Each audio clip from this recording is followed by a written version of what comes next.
Hello, kids. Fancy meeting you here. It's 12:05. My name is Matt Murphy, and this is the Matt Murphy Radio Show on Super Talk 99.7 WTN. I am so pleased that we can spend a little bit of time together, whether it's 5 minutes or the full 3 hours, whatever you're able to give us. Thank you so much for that. Allow me a moment to deal with the pleasantries, and then we'll get into the meat and potatoes of the show and have this thing lumbering under its own weight. We are at episode 376 of our time together on Super Talk 99.7 WTN. Today, I hope many of you know, liberals might just be waking up. It's Friday, July 14th, 2023, and this is Super Talk 99.7 WTN. You can find us on a variety of platforms, including the FM signal, of course. That's the primary source of information. You can also find us on a variety of streaming platforms. Go to 997wtn.com to find those. And you know what? Much to the chagrin of some, to the delight of others. And I hope that you're delighted that we're talking together and seeing one another today on Talk TV. I'm delighted to see you, delighted to talk to you. It is on YouTube, Facebook, Twitter, and Twitch. And there you go. Mason, are you on the tube? I know Headless Bell never gets on the TV. I'll appear every once in a while. But you'll pop in every once in a while. Absolutely. Well, you know, I mean, when the time allots and when the time allows. Yeah. Speaking of the stream, I might have started another argument again. What was that about?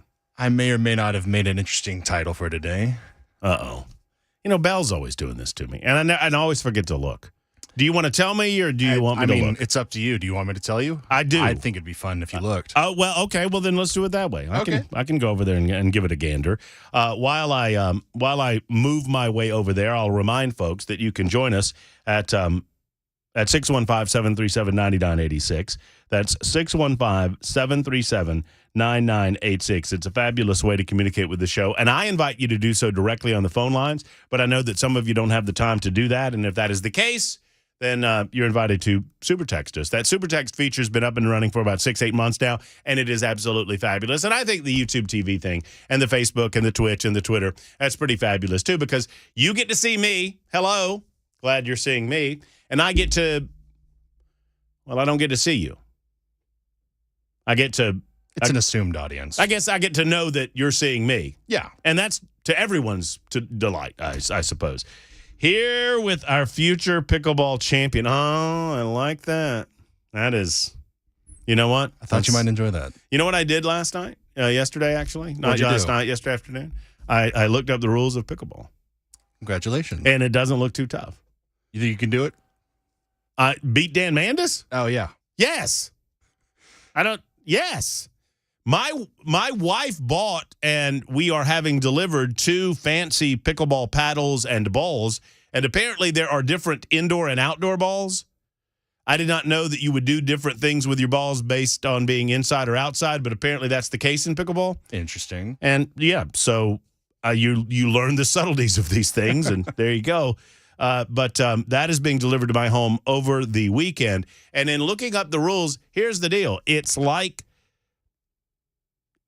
lot like tennis. It's a lot like table tennis. You've got the kitchen. Do you know anything about pickleball, Mason? Absolutely not. No. I've seen it in TV shows. So you got 4 quadrants, right? You know, 1, 2, 3, 4, and when you serve, you have to bounce it to serve, or you have to serve underhand. Okay. And you have to get it into one of the quadrants. The kitchen is a 7-foot area right beyond the net. Okay? So you can't serve it in the kitchen. You got to serve it in the back quadrants. Like in the living room or something. Right, sure. That's what we can call it that. And then it's my understanding, based on my reading of the rules, that the receiving team, the ones that are receiving the serve, they have to let it bounce, and then the server has to allow it to bounce once. That is the rule for the beginning of the volley or the back and forth, right? And the reason for that is they discovered early on in pickleball is that the serving team would serve it underhand and then rush to the front of the net just to smash it, and the point would be over. So they don't want that to happen. Gives equal opportunity for both sides to be able to actually play the game. And then from then on out, you can either allow it to bounce or not allow it to bounce unless you're in the kitchen. And if you're in the kitchen, you have to let it bounce. It's always got to bounce in the kitchen. But other than that, hit Mandis in the head all you want, which is what I plan on doing. Now, here's the thing, though. Do I take it upon myself to figure out a date and a place for the Pickleball Championship of Super Talk 99.7 WTN? I mean, I think if you're the one extending the challenge, it makes the most sense. I don't know that I extended. Who started it? Well, I know this. Originally, Mandis said, I want to play pickleball. Who wants to be on my team? Who wants to be on Team Mandis on the pickleball? And Johnny B said no. Okay. But you're saying you're not on Team Mandis, though. Right. That's the opposing. I was immediately against. I said, I will take you down in pickleball. So I guess technically I made the challenge. Yeah. Okay. Well, I'm willing to set it up. I mean, we got courts out in Mount Juliet. Would folks drive to Mount Juliet to watch two middle-aged, overweight, non-athletic men play pickleball? I mean, they're coming to see you live with the group. So why? I mean, they'll watch you eat Korean barbecue. Why not? That's a fair point, Mason. If they'll watch you eat Korean barbecue, why wouldn't they? Okay, all right. Well, I'll take it upon myself. I mean, if Dan Mandis is not going to take the reins of this thing and move it forward, I certainly will, because we have to know something by the time we get to J Street Korean Grill and Bar. I keep trying to call it Bar and Grill, but apparently it's Grill and Bar, and they're very serious about that. That is on the 26th, and you're obviously invited. A lot of folks already getting tickets to that. Find out more at 997WTN.com. And yes, I would consider myself the future pickleball champion of SuperTalk 99.7 WTN. I can take Mandis down, and I can take any number of elderly women down. Downtown to Chinatown. If you're 60 plus and you're a female, it would be my honor to get whipped by you. I started to. I was like, where are you going with that? I can't go so far. I can't make that guarantee. I think there are some 60-year-old women that would destroy me on the court. It's much like my coolness factor. It did not bother me when I realized that I was no longer athletic. That did not bother me. It did bother me when I realized that I never was athletic. All right, we do have a lot to do today that doesn't have anything to do with pickleball. I promised you that I would get to the Kamala Harris versus artificial intelligence audio yesterday. I did not fulfill that promise, but I will today. Speaking of the Biden administration, Joe Biden doing a couple of things that the mainstream media chooses to ignore. One, I don't know if you noticed this or not, but what have I told you from the beginning of this engagement with Ukraine and Russia? That we are watching a slow walk to war under the Biden administration. And I don't want to be right, but I fear that I am. And every day the Biden administration seems to prove me more correct. You know, I'm not pretending that I am the most astute historian on radio. Maybe not the most astute historian talking or listening on this radio show. But I am a student of history. And it doesn't take a hard read of the Vietnam War and the beginnings of, and we call it a war. I understand it was undeclared. You don't have to super text me. I get it. It was a conflict. But for the sake of our conversations, it doesn't take a lot of reading to ascertain how we slow walked into that conflict. And the comparisons are considerable. And right now, the Biden administration has issued an order that will allow the Pentagon to call up 3,000 military reservists for deployment in Europe. The order released by the White House says the president determined it was, quote, necessary to augment U.S. forces. We already have about 80,000 people over there. 80,000 men and women on the ground, boots on the ground in Europe. Well, now we need 3,000 more who are on a mission to deter, quote, further Russian aggression. This coming just days after the war in Ukraine surpassed the 500-day mark. Up to 450 of the troops authorized for activation under Biden's order can be pulled from the individual ready reserve, which includes service members who are nearing the end of their enlistment contracts and are no longer required to attend regular drilling or training. These authorities will enable the department to better support and sustain its enhanced presence and level of operations, according to Lieutenant General Douglas Sims, who is a director of operations for the Joint Staff. He also said the move, quote, reaffirms the unwavering support and commitment to the defense of NATO's eastern flank in wake of Russia's illegal and unprovoked war in Ukraine. In addition, U.S. European Command Operations Atlantic Resolve will be designated as a contingency operation, which, quote, benefits troops and families with increases in authorities, entitlements, and access to reserve component forces and personnel. The Biden administration previously ordered extra service members to Eastern Europe just before Russia invaded Ukraine in February of last year. So here's a president insisting to anyone that will listen that he will not send troops into Ukraine to fight Russian forces, yet it seems that we are doing everything to prepare to send troops into Ukraine to fight Russian sources. And I'm wondering if that's something the American people are willing to accept. Other politicians, political parties, normally in opposition to the Biden administration, primarily the Republican Party, would normally stand up and speak on this matter, but I fear there are far too many war hawks within the Republican Party that are just fine with this. Hello, Lindsey Graham. Now, just because I don't believe it's a good idea for the United States of America to currently entangle ourselves in a conflict with Russia, it's not that I don't believe that we can't whip Russia. I do believe that we could whip Russia, but I wonder if you are willing to spill American blood on the soil of Europe for this purpose. We've already spent untold billions of dollars for this purpose. To no good end, as far as I can see. Because I state these things, in no way does this make me pro-Russia. As a matter of fact, quite the contrary. I don't want Russia in Ukraine. I don't know of a sensible person that does. But there are plenty of examples of conflicts that have happened historically over the globe that America should not get ourselves involved in. I do not believe, I've long said I'm a libertarian with a small L, and I disagree with a lot of my libertarian friends on foreign policy engagement. But on this, we are in concert that we cannot continue to act as the police force of the world without spilling American blood. And gosh, it would be an easier decision for me to say, let's go all in or not in at all, but now we're half pregnant. And by that, I mean we just slowly move the goalpost regarding our objectives in supporting Ukraine to the point that now we're calling up an additional 3,000 troops. We're sending them cluster munitions to Ukraine. The Pentagon said on Thursday they arrived in the country that day. That was yesterday. Biden said he chose to give Ukraine these munitions, which are banned by more than 100 countries around the globe, because we don't have enough ammunition to send them other stuff.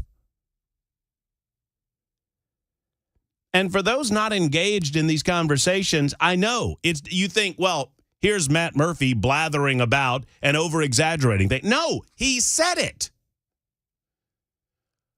We have such low levels of our other munitions. My goodness gracious, you're announcing to the rest of the world that we are on poor footing when it comes to war footing in the United States of America under your watch, Mr. President.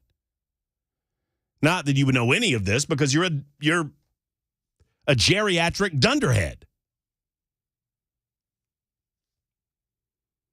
So first it was, we support Ukraine. Then it was, we're going to send money to Ukraine. Then it was, we're going to send a lot more money to Ukraine. But we're never going to send arms, and we're not going to send munitions, and we're not going to send planes, certainly. But then we sent ground-to-air defense. And now we have support personnel training up the Ukrainians. Is this beginning to sound familiar to anyone? Oh, we're just going to provide money and material arms to these individuals.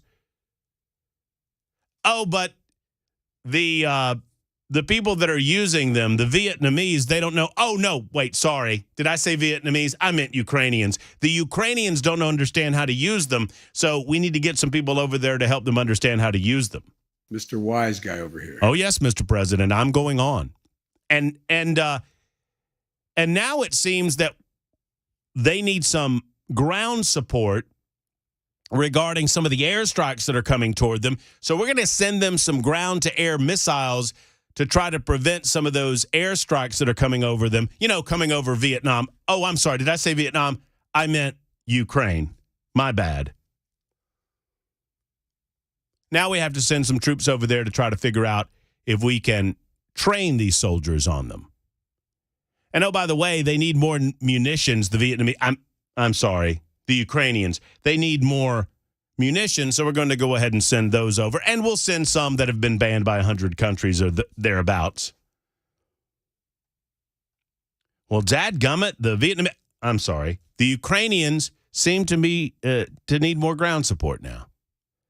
Look, folks, you can have a reasonable argument, and I'm willing to listen to it, and I'm willing to agree to disagree that America needs to go in there into Russia and kick butt and take names, but not this way. You either do that or you don't. Anyway, I thought it was of note. It was one of the more important stories not covered by the mainstream media over the course of the day today. I think Fox had a story on it, but outside of that, nothing. Oh, by the way, Joe Biden just decided to forgive $39 billion of student loans in the aftermath of a Supreme Court ruling against the Biden administration. We'll talk about that as well. And I'm very excited. So we've got Jay St. Clair on Friday. That's later on at 1 o'clock today. Jay's going to break down what constitutes a hate crime in Tennessee and what exactly is a civil rights violation, because we have arrested 2 individuals in Columbia for posting KKK flyers in a variety of places in that city. We will talk to Jay about that and more at 1 o'clock, plus your legal questions. And then at 2 o'clock, I'm very excited. We have a mayoral candidate on the show with us. The Nashville mayor's race is going on. You've probably seen the television commercials. Let me tell you, this guy, we might not disagree on a lot of things regarding policy, but I love his commercial. It's Freddie O'Connell. Have you seen his commercial where he's coaching the team? They're playing a football game. No, I haven't. Oh, you gotta pull this up. Go to readyforfreddie.com. I think that's right. Readyforfreddie.com, which is his website. Is that right? Yeah, readyforfreddie.com, which is also nifty. That's a great website. That's good. And Freddie's there. He's coaching the team, and it's like one side is a group of Nashville folk, and they're playing against the bachelorettes and the billionaires, and they got some bachelorettes going on, and then there's one guy that looks just like Joe Biden on the billionaire side. How's he do on the team? He does all right. He spiked the ball at one point. I mean, he doesn't seem to know where he is, but, it's all good, whether he's playing offense, defense. But we'll talk with Freddie O'Connell in the 2 o'clock hour today on The Murphy Show. It's 12:23. Glad to have you with us. 615-737-9986. Just getting started. Stand by.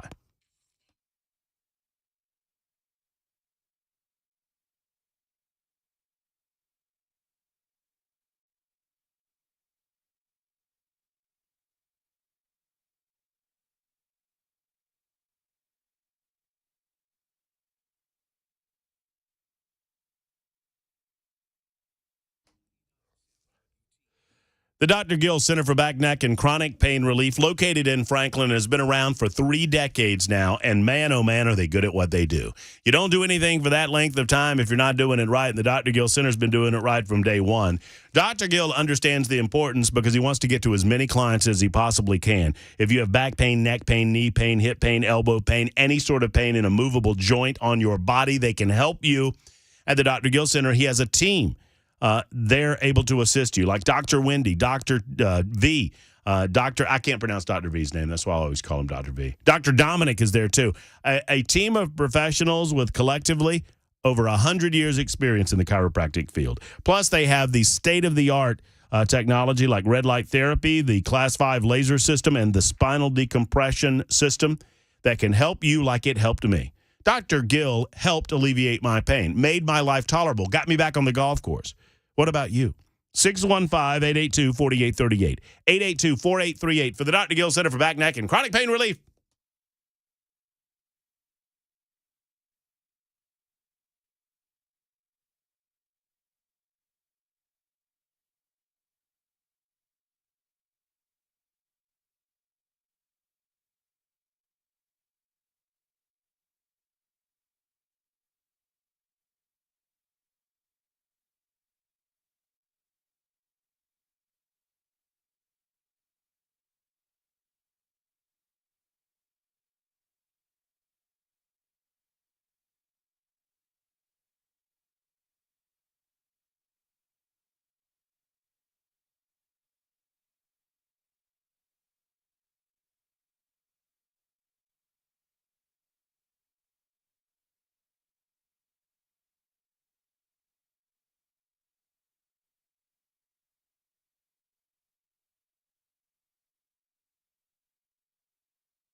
Super Talk 99.7 WTN. Lots going on, lots to discuss. I'd love to hear from you. 615-737-9986. Curious where Americans, really more curious where Middle Tennesseans are on the slow creep toward war involving the Ukrainians. There's no accountability on the billions and billions and billions, hundreds, really, of billions of dollars that we have already sent to the Ukrainians.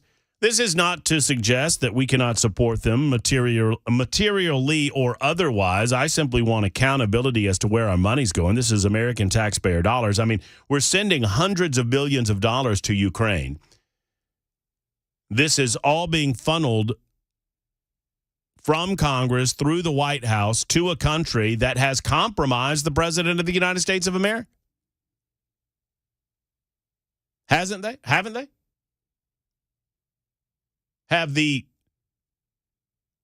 Is the jury still out on whether or not Joe Biden and Hunter Biden received millions of dollars from a Ukrainian business proposition? Did Joe Biden not openly shake down that country?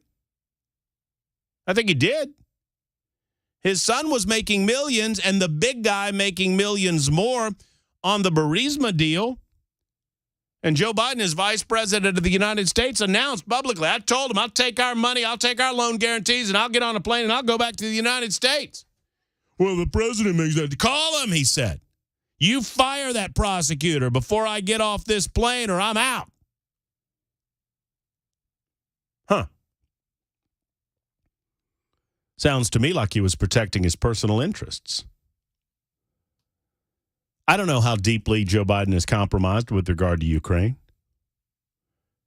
but I think there needs to be oversight and basic oversight as to how we're spending our money at a time where we just got done with a ridiculous debt ceiling conversation that went on for months while we are writing checks and creating fake money. Every time the American government overspends a dollar, I mean, that is fake money that is created.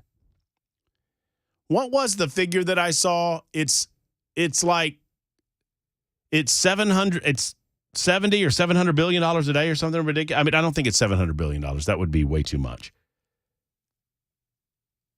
I can't remember the figure, how much money we overspend every single day. But if if you divide $1 trillion by 365, I think you'll get to it. It's a lot of money. 12:30, before we go to break, Don is in Gallatin, wants to speak on this. It says he's a Vietnam veteran, and I thank you for your service, sir. How are you, Don? I'm fine, thank you. Yes, sir. Yes, sir. Hello? Yes, sir, I'm here. I didn't want to interrupt you. What's on your mind? I'm fine. I just want to say I am a Vietnam veteran, and I don't mind going to war for the right reasons, but we fought 2 world wars in Europe, and I'm not ready to go back and fight for them assholes again. Excuse my language. Well, I got to cut you off there, Don, because if you don't have the good sense to know that you can't cuss on the radio, then you don't get to be on the radio anymore. I do appreciate your service, and I understand that I have a salty tongue myself, but I can't have that going over the airwaves where unsuspecting ears and children and whatnot can be able to hear it. So thank you for your call, and thank you for your service. And I appreciate the sentiment of the call as well. I think we could have gotten it without the cursing. So it's as simple as this. Don says it, and I'll repeat it.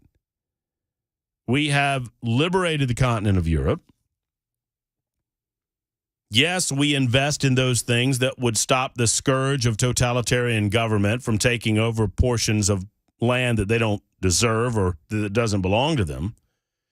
And there are ways to do that in support of it without going to war and without putting American boots on the ground and without spilling American blood. 1231, Super Talk 99.7 WTN. Back in a moment.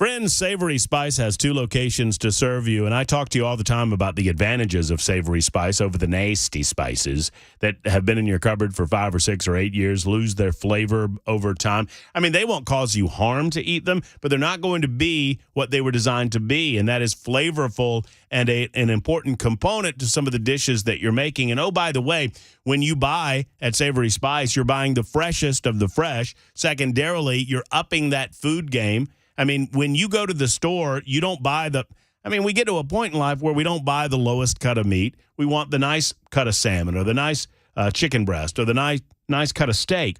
Well, what are you putting on those items? If you're putting a low-grade spice on those items, then you're kind of destroying the whole concept. Up your food game by upping your spice game, and up your spice game at Savory Spice. Plus, Savory Spice has been a lifesaver for me as I try to lose weight because they are upping the, weight loss food can be a little bland. I'm just throwing it out there. And they spice it up with Savory Spice. 2 locations, one in L&L Market in Nashville on Charlotte Pike. The other is just off the square in Franklin. Go see Holly and David and the rest of the team. Tell them Matt Murphy sent you to Savory Spice.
All right, it's Super Talk 99.7 WTN. Lots to talk about today. I tell you, I'm honest with you. If it's a slow news day, I say, well, it's a slow news day. Let's have some fun. We will have fun a little later on. So before I get to John Harris of the Tennessee Firearms Association, huge announcement from that organization. Pretty cool. So Mason Fleming is behind the glass, controlling the show, making sure that everything that comes out of our speakers sounds as good as humanly possible, and he's doing a great job thus far. I appreciate it. Mason, unrelated to the topic I'm about to discuss, is that a Cheerwine hat you're wearing? Yes, it is. Have you had Cheerwine? I have had Cheerwine. It is delicious. I love it. It is fabulous. They have a diet now. They do, yeah. I try not to drink my calories anymore unless it's vodka, so, Understandable. Yeah, so I am a big fan of Cheerwine. I've always felt, I first experienced Cheerwine in North Carolina. We were on a church camping trip, which was absolutely miserable. It was a week of rain in the middle of the woods. It was horrible. I mean, there was 3 inches of rain. I mean, it was right underneath the cot. Anyway, but we went to a local, general store, and I'd never seen Cheerwine, and I bought one, and I fell in love with it. And I've always felt like Cheerwine is what Dr. Pepper wants to grow up to be. Absolutely. I wholeheartedly agree. I would say I got introduced to it when I started, when I went to college for a couple of years, Cookout of all places. They serve it? They serve Cheerwine. I'd never heard of it before there either, and tried it there. Are you a drinking man? Not really. Not really. If I'm with friends that are having a couple drinks, I might drink one. Well, I mean, if you're so inclined, might I suggest you take a tall glass, and you put about a shot and a half, maybe 2 shots depends on if it's the weekend. Yeah, it depends on what you want to get done. You put a couple of shots of vodka in the bottom of that glass, fill the rest of that glass up with Cheerwine, mix that up nicely, and it's a life-changing experience. Sounds lovely to me. And also, I like cool hats, and that's a pretty dang cool hat right there. Yeah, I got it working an event at the Omni when I used to work there. I love it. Yeah. I love it. But back to what the point I was making is we were having a discussion. Chuck Schumer decided that we've solved every world problem that we need to solve. And so as Senate Majority Leader in the United States Senate in Washington, D.C., he's going after caffeinated drinks that he does not like. And he specifically went after a drink called Prime, which is an energy drink. Now, if you're a regular listener of the show, I dabble in the energy drink from time to time. And I know Mason Fleming does as well. Mason and I both appreciate the zero sugar Monster energy drinks. They're not 0 calorie. I think they've got 10 calories in them or something like that. But the zero sugar nature is big for me. Oh, yeah, absolutely. Love them. It was like those, and then like the tea ones have like 25 calories. Yeah, the rehabs are really good, too. I really like those. They're very tasty. So I've gotten away from them, and I've tried to get away from them, and I've gotten back more to Mountain Dew Zero or Mountain Dew Diet.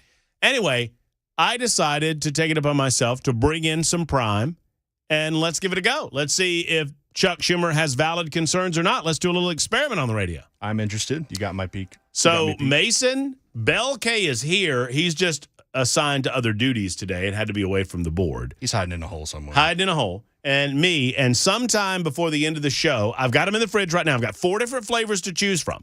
There's like a lemon lime, there's a tropical punch, there's like a strawberry lemonade, and there's some blue thing.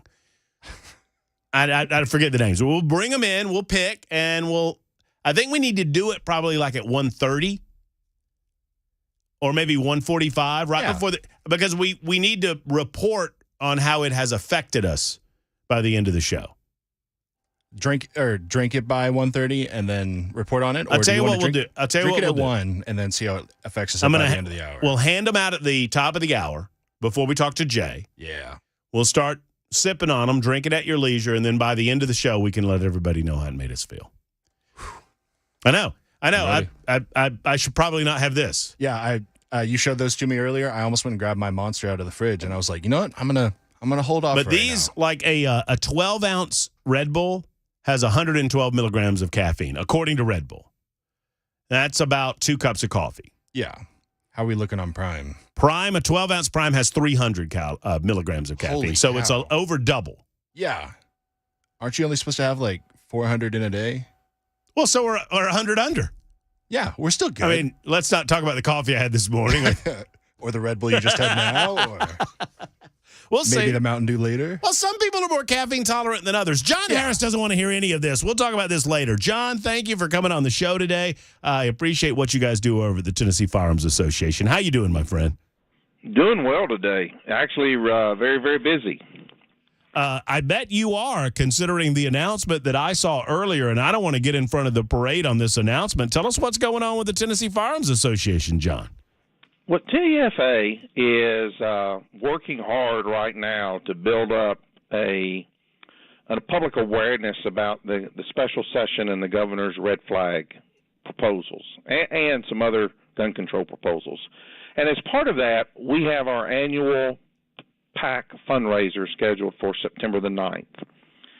And typically our annual events are very locally oriented. We have state legislators, state individuals as our main speakers. But this year, and in large part because we're sort of pre-presidential season And the red flag issues, we took a long shot, and we have been able to get the consent of Donald Trump Jr. to travel to Tennessee to be our guest speaker in September. And we released that information yesterday, and it's been an explosion. We've sold twice the number of tickets that we've sold in any of the last 5 years for this event already.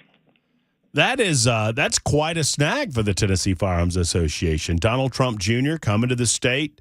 I'm certain that he will bring the message that his father wants to present to voters in 2024. But for our purposes, more importantly, you and I both know that Trump as president and his extended family, big supporters of the Second Amendment, and they believe in fighting back against some of the attacks that we see across the country, even in the face of some favorable Supreme Court rulings over the last several years.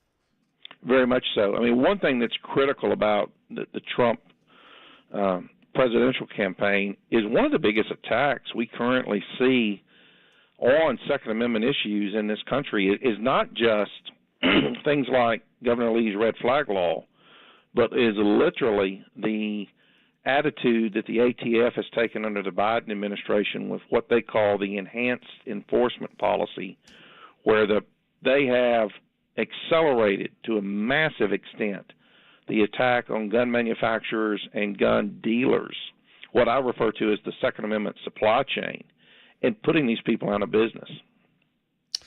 Well, you're right, and the Biden administration is not going. They're going to do everything in their power. They're not going to, give up, suck their thumbs, and go home. Nor are the Democrats at large going to do that. They're going to continuously try to assail our rights, particularly those rights that give us a certain autonomy from government overreach. And I, you know what? Years ago, back in the day, John, I would have fought against that and maybe thought that it was a little bit conspiratorial, but I believe it with all my heart that there are entities within Washington, D.C. that understand that in order to turn us from citizens to subjects, they have to take away our ability to keep and bear arms.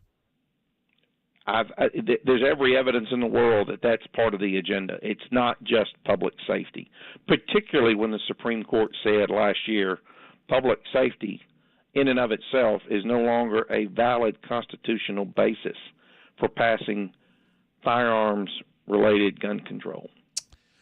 Let me ask you to give us a way that people can find tickets. Before I get too far away for a minute, I'll circle back, but I want to ask you about the special session here in a second. But how can people get tickets to the event on September 9th? Sure. There's two paths towards that. They can go to our main website, TennesseeFirearms.com, and up on the top of that page, there's a link to the 2023 annual event. Or they can go straight to the PAC website, which we don't talk about very often. That is TFALAC.org. That's Tennessee Firearms Association Legislative Action Committee. So TFALAC.org, and they can get tickets there. And it's not just that he's going to be our guest speaker. We were able to negotiate, in addition to him being the keynote speaker, he's going to be doing a 1-hour VIP session, and we've already sold almost 30% of those tickets in the last 24 hours. Oh, that's great news. I love hearing that because I love supporting your wonderful organization, and I know it'll be a great event. I hate the fact that I will be in South Dakota on September 9th. Otherwise, I would absolutely buy tickets and be there, John. But give Trump Jr. my best. So let's talk about the special session. I have spoken to people in the governor's office, and they are 100% in on holding the special session. However, they pushed back on me in a private discussion regarding their goals. They would say, were they here, and they said to me privately, that this is not exclusively about red flag laws. It's not exclusive about order of protection, that they just want to have a conversation. I'm just telling you what they told me, John, and maybe they've said as much to you. They want to have a conversation about, is there anything within the rights, within their right, that they can do without infringing upon the rights of the people of Tennessee to better ascertain when people have mental illness and need some form of mental help or mental assistance. Are you hearing the same thing? And what are your thoughts on that concept of a special session that doesn't maybe have to do with red flag laws? Yeah. we are, and there's a couple of parts to that I want to comment on. Lee has been in office as governor since he ran in 2018, January 2019.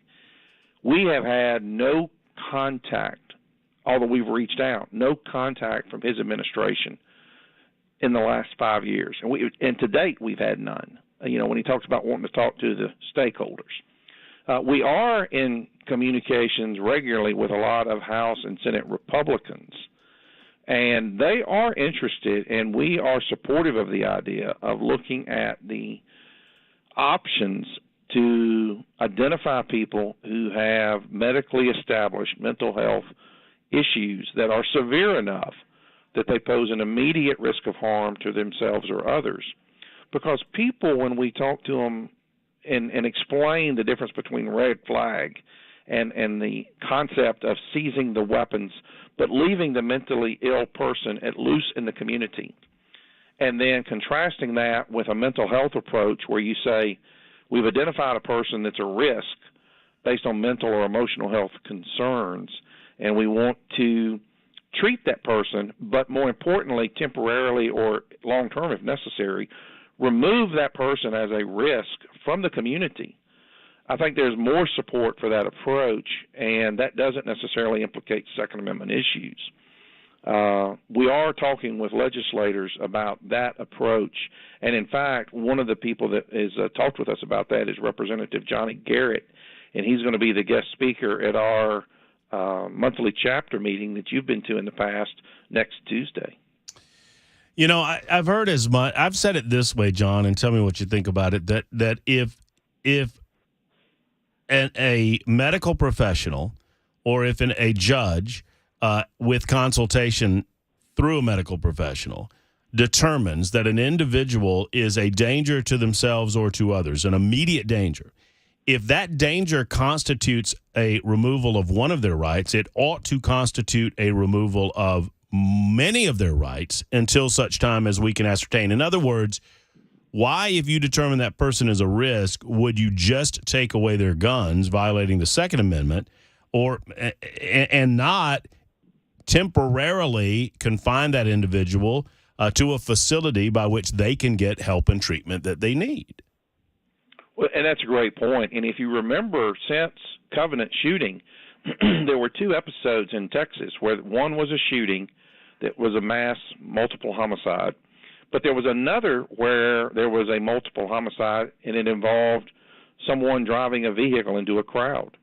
Now, Governor Lee's red flag approach would take the guns from the individual, but they leave that dangerous person in the community with access to motor vehicles, knives, any other type of dangerous weapon where they could still do harm. Maybe not as much, but possibly so. I mean, you can take out a lot of people driving a pickup truck into a crowd. Well, that's right. And the point is, if it's truly about public safety, if it's truly about getting those with mental issues the help that they need and deserve, then let's do that. Let's just not focus on the guns. John, one more time, I want to focus on this event, September 9th. Congratulations on getting Donald Trump Jr. And real quick, as we focus on this, I had one person that commented that the one place that they were disappointed in the Trump administration was the bump stock deal. And I thought maybe you would have a comment on that. I'm sure you've thought about that as well. Yeah, that is a good point. And in fact, that is sort of a difficult situation for the Trump administration, because Trump did, after the Las Vegas mass shooting, call for the elimination of bump stocks. But although Trump in general has been pretty good on Second Amendment and far better than anybody on the Democrat left, and frankly far better than some of the Republican middle, I think he just got it wrong there. And that was, I think, advisors suggesting to him a response that in hindsight I don't think he would have done, talking to people surrounding and related to his campaign. But he sees now, particularly with Bruin, that you can't go down that path. I mean, it is the danger of making an emotionally charged decision so quickly after a tragic event like we saw in Las Vegas. And obviously, the tragedy of Covenant School led to many wanting to make those same types of decisions, and hopefully cooler heads will prevail, and we will not make constitutionally uneasy mistakes such as the Trump administration. I would agree with you there. I'm not going to make the perfect the enemy of the good, and I think if I had Donald Trump here today, he would agree that maybe it was a decision that he should have held off on for a few weeks or months and done more study on it. John, I got to go. One more time, the website for folks to get tickets. TFALAC.org. Again, TFALAC.org. Thank you, my friend. I appreciate you. Have a great weekend. Thank you. Yes, sir. There's John Harris, 1253 on Super Talk.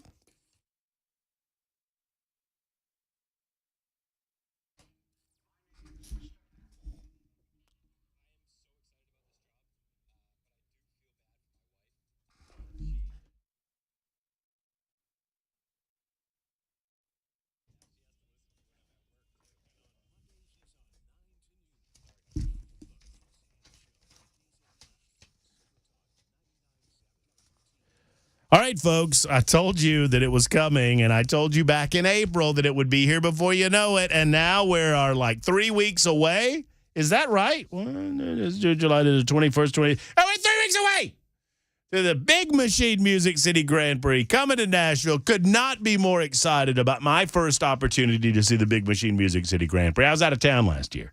Well, the tickets are on sale right now. 3-day tickets, premium hospitality are available for this one-of-a-kind event. The Big Machine Music City Grand Prix is the IndyCar event that races through the streets of Nashville, getting up to almost 200 miles an hour. The course is designed to challenge the drivers and to excite the fans. New for 2023, Saturday night racing, a family fun zone, and an early 11:30 start.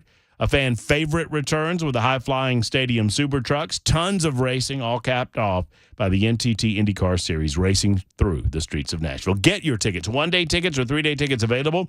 It is the Big Machine Music City Grand Prix. Cranks up on a Friday and lasts till Sunday. Get amped at MusicCityGP.com and get your tickets there as well. MusicCityGP.com. A Roth IRA versus a traditional IRA. Which one should we do? A lot of people struggle over this particular decision. And I'll just give you a couple tools to figure out what might be better for you.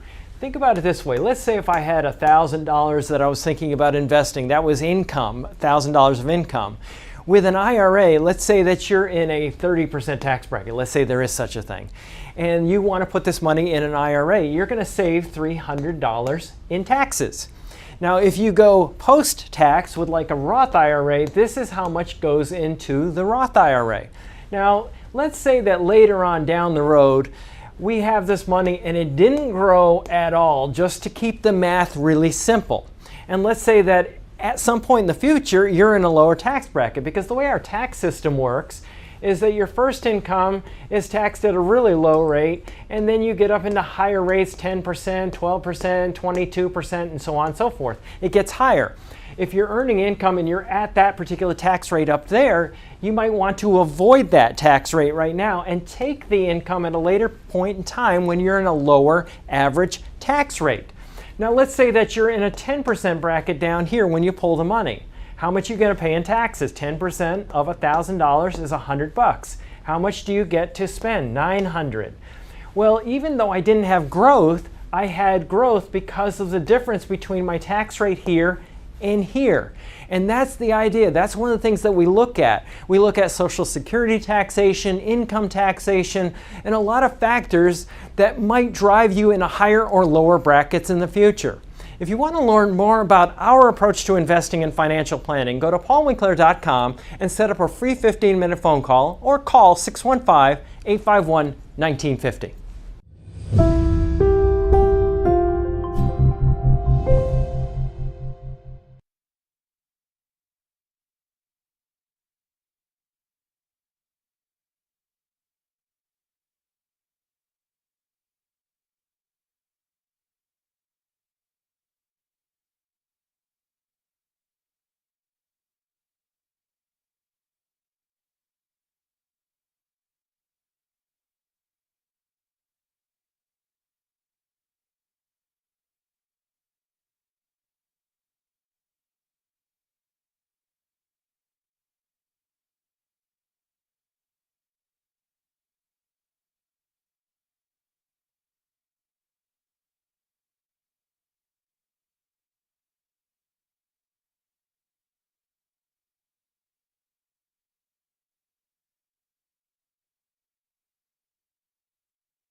Long Island getting a break in a suspected serial killer case, announcing an arrest in connection with the Gilgo Beach murders dating back more than a decade.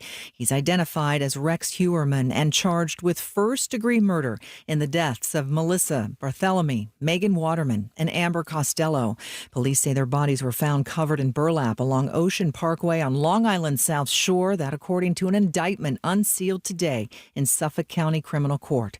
New York Governor Kathy Hochul earlier responding to the arrest. This is a day that is a long time in coming, and hopefully a day that'll bring peace to this community and to the families. Peace that has been long overdue. The suspect could be in court later today.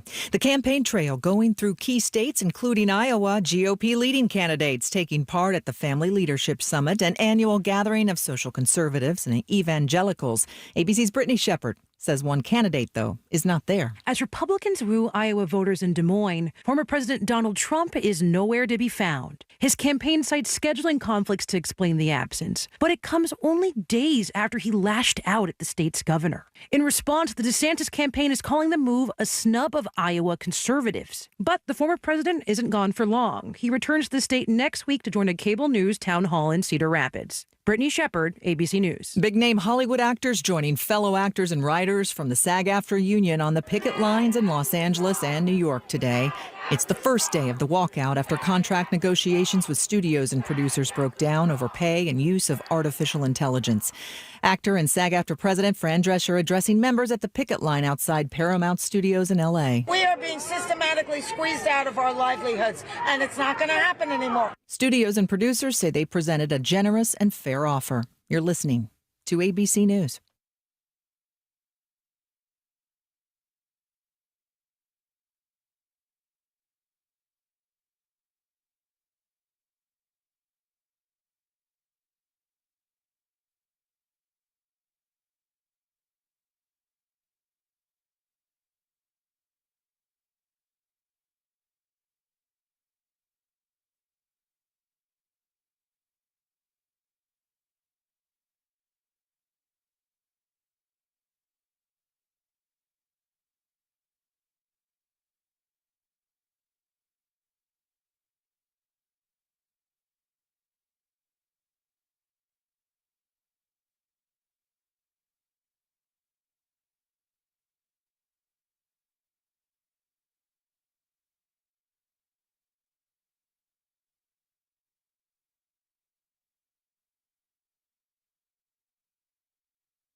I'm as excited as can be because a week from today, I will not be in my normal time slot. I'll be on from 3 to 7. Brian Wilson out that day. And that day, 3 to 7, I will be broadcasting live from the world-famous GlockStore, right off of Elm Hill Pike on Airlane Drive, and I want you to come see me. As a special incentive, did you know you could win prizes? Oh, yes, you can win prizes. Here's how.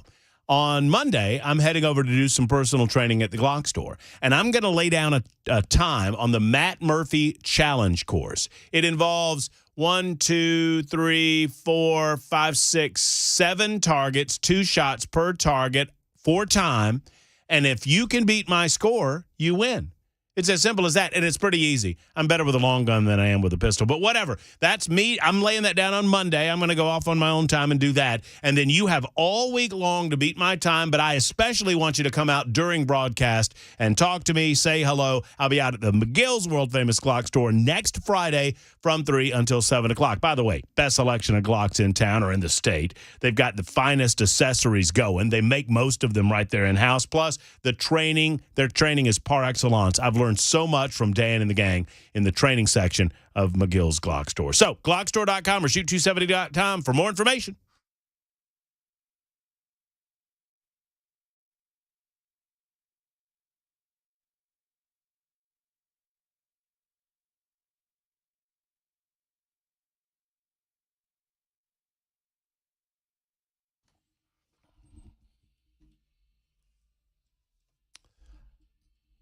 Hello. Hour number 2 starts right now. Murphy Show, Super Talk 99.7 WTN. My name is Matt Murphy, and I'm pleased you're with us. Join us on the TV side of things. There's lots of folks over there watching what we do. You see my Nashville hot chicken shirt? You see that? Look at there. Huh? How about that? They ought to be called the hot chickens all the time. I thought you were talking about the button-up, and I was like, that's not very Nashville hot chicken. No, it's not really hot chicken. That just it kind of. I tried to matchy-patchy the thing. I tried to Garanimals the thing. It looks good. You know, I appreciate that. Yeah, Thank you. course. Thank you. You look good too, Mason. I'm just in all black and a cheerwine hat. Yeah, well, that's what I said. Speaking of, all right, so I've made a slight adjustment because the drinks weren't cold. I went and checked them. I put them in the freezer, and so we need Belkay to probably get them out of the freezer in about 15 minutes. I was about to say, wait for an explosion. Yeah, so we're going to begin our Prime Energy drink experiment at 1:30 today. And maybe we'll have Jay St. Clair here for a little bit of that. So I don't know that. I think Jay, you know what? I know the answer to this question. I think I know the answer to this question. But we'll ask him together, and that is, has he ever had an energy drink in his life? I await his answer with eager anticipation. Ladies and gentlemen, boys and girls, looking on my calendar on my wall, I notice it's Friday. Good morning, Americans. It's Friday. It's not morning, but it is Friday. It is time to talk to our legal expert, our barrister, our counselor. Tennessee born and bred. Went to the University of.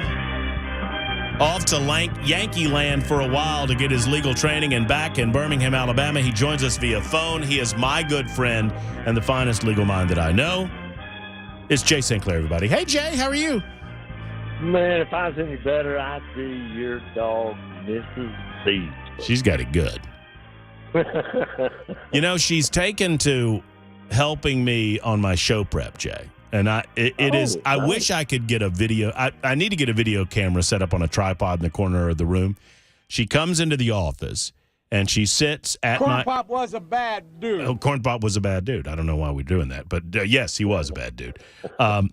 She comes into my office and she sits patiently as I'm sitting at my desk, and I'll look down and I'll say, "Do you want to help?" And she gets into my lap and puts her feet on the desk as I'm looking at my laptop, and she's she's just helping me out. Doing her thing. Oh, that's so sweet. Sweet. You know, and she can do that. Now, if Olivia tried to do that with you, she'd kill you. All right. No, that wouldn't work. That would not work. You know, I'm going to answer your question, man, and I will surprise you. Okay. Up until about a year ago, I'd never had an energy drink in my life. Uh-huh. You were absolutely right about that. Uh-huh. But, you know, we represent the Coca-Cola Company. We're big fans of the Coca-Cola Company in our office. Well, they delivered a product called Full Throttle. Oh, I know Full Throttle. I've had Full Throttle. And so I was getting a little sleepy one afternoon, and my partner Rachel says, "Well, go get a Full Throttle." I said, "I don't know what that is." And she said, "Well, it's time to find out." Dang. I didn't sleep for 2 days. I was going to say, that's a big jump there. Well, Full Throttle speaks to the race car driver in you. Exactly. No, since I heard the name, I said, "Oh, I'm Full Throttle. I'm absolutely let's go." Well, if they made a full throttle without calories in it or with fewer calories, I'd be all in because there's a blue agave that they do that is delicious and also good with vodka. So I'm just throwing that out there. So. But I think it's like 400 calories a can or something. Yeah, it's a lot of calories. You got that right. It's like I remember Jolt Cola back in the day, Jay. All the sugar and twice the caffeine. That was their slogan. Joe. That was their slogan.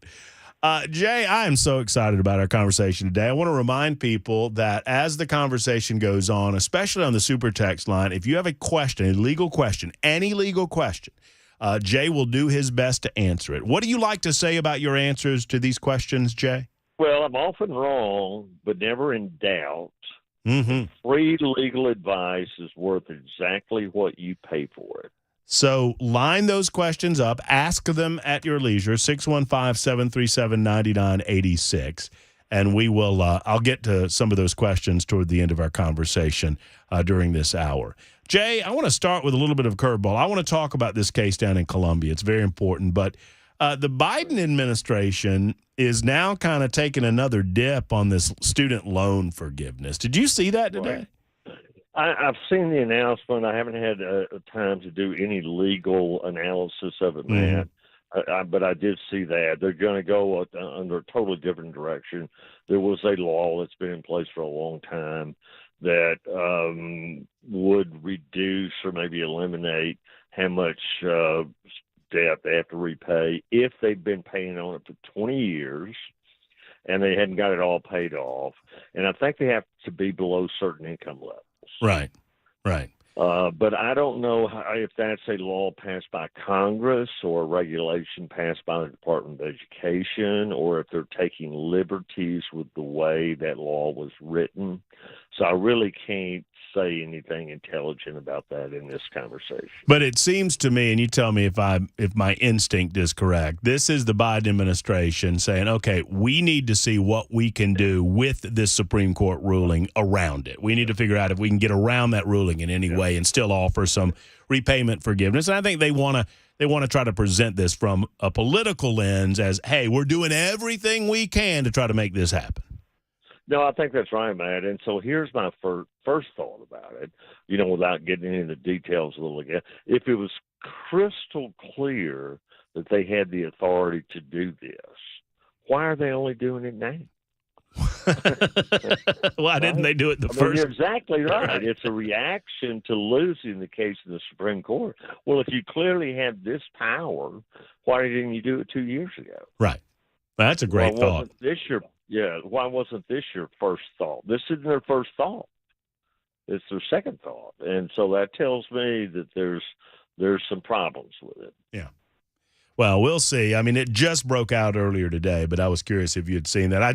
I love the it's that lawyers are involved, but it's so political in nature. And you're dead on. Right. Why didn't you think about this 2 years ago? If you could have gone ahead and done this and then do the other thing simultaneous, why didn't you? Exactly. No, that's exactly right. Jay, I asked you last night to take a look at this case because there's aspects to this case in Columbia that bother me. First and foremost, as we try to do when we reset for new listeners, no one is defending the actions of these individuals. They're disgusting. There are two people, and they are now in custody, two suspects, and we don't know if there are any more involved. For those who have not heard this story, it comes out of Columbia. These individuals targeted a number of different locations, including some African-American churches as well as a food truck, where they placed flyers on these properties.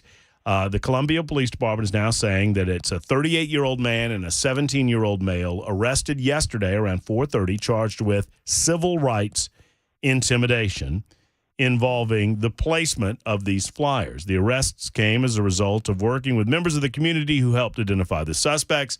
Police are not saying whether or not they plan on charging them with any further charges, but currently they're being charged with, once again, civil rights intimidation. And I have to admit to you, Jay, I'd never heard of that. Right. So well, and I could read the flyer again. I know you've read it and I can pull it up here, but just I want to talk about the First Amendment and how it feels like the government of the United States of America is loath to get involved with someone's First Amendment rights to free speech. But there are boundaries, obviously, that you can't go beyond in terms of your speech and how it affects other people, right? Well, that's right. And the boundary that this law draws, Matt, is if you are coercing. These are the technical terms, and it matters. The specific words matter. That you can't, if you threaten somebody, or coerce them, intending to intimidate them from exercising their rights, that's what's illegal. Threaten or coerce somebody to intimidate them to not do something that they can do. It reminds me, I'll give you the perfect example of coercion or intimidation. Mm-hmm. Mm-hmm. A Christmas Story, like that great Christmas movie. Uh-huh. And there's this little guy, I guess they would call toadies, I think. And then he's got a big guy, a big buddy with him. Right. And I've forgotten what our hero's name is, but it's in the dead of winter, and they're walking to school. And I got a better one. Opie, some kid is telling Opie if he doesn't give him his milk money, his nickel, he's going to give him a knuckle sandwich. Yeah. That's intimidation. Isn't that the one where Opie keeps going back to Andy for more money? Uh-huh. And then for a nickel. And then eventually, they figure it out. Yeah. And so the guy never hits Opie. Well, not till the end. But he threatens him. He says, if you don't give me your milk money, you're going to get a knuckle sandwich. I remember that's exactly what he threatened him with. Mm-hmm.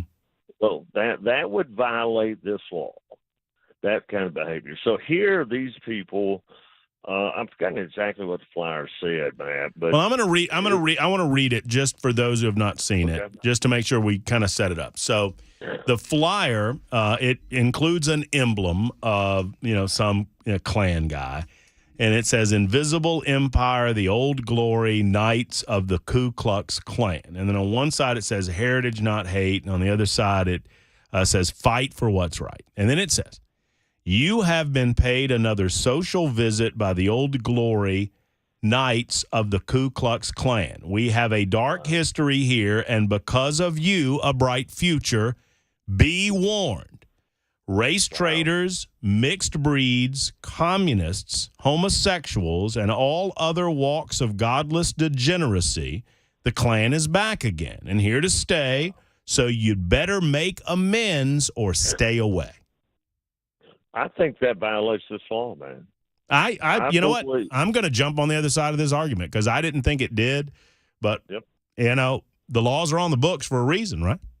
I think that is a threat to injure them. Conjuring up images of the KKK, that goes a little bit there. But to me, the words that make the difference are "you are warned." Right. But particularly putting those two together, mm-hmm. man, we are the current KKK. These are the people we hate. If you don't change your ways, you have been warned. And they don't necessarily have to say what's going to happen. It's just the warning itself that could create the coercion.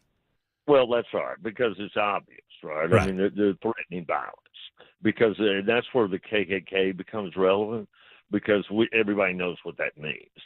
There is a whole lot of content. The three letters KKK communicates a bunch. Mm-hmm. Mm-hmm. A bunch. And so we're from the KKK. We know what you're up to. You're hereby warned, you better change your ways. I think that violates this law, man. What do you make of, is there a danger that the law itself, just in general, can be, I assume, I don't know when it was passed, but I assume. Well, it was actually, the history of all this is kind of interesting. Yeah, I'd love to hear. This law was passed in 1990. Okay. And and we can get into the whole history of these so-called hate crime laws. It's really a kind of interesting history, and it's odd to me that the state of Tennessee passed one, because here's what it's all about. I'll just try to give this in a short little snippet. It is a fact that historically, in mostly southern states, a lot of times whites were not criminally prosecuted for crimes against blacks. That is a historical fact. And the people in Washington, D.C. said, well, if the states aren't going to do something about it, then we got to do something about it. And they were, in effect, intending to federalize all of criminal law. They really don't have that authority, because they're only supposed to govern things that affect interstate commerce. But the Commerce Clause has just about been written out of the Constitution. So they passed the first law in 1968. And it was in direct response. I think it was an event in Mississippi, maybe a lynching or something like that, where the state just refused to prosecute the people. And so the feds said, well, we're going to create a federal crime. We'll base it on civil rights. And if the states aren't going to prosecute people, we are. That's where all this so-called hate crime stuff started, man. And then since then, it's a little odd to me that states are passing hate crime laws.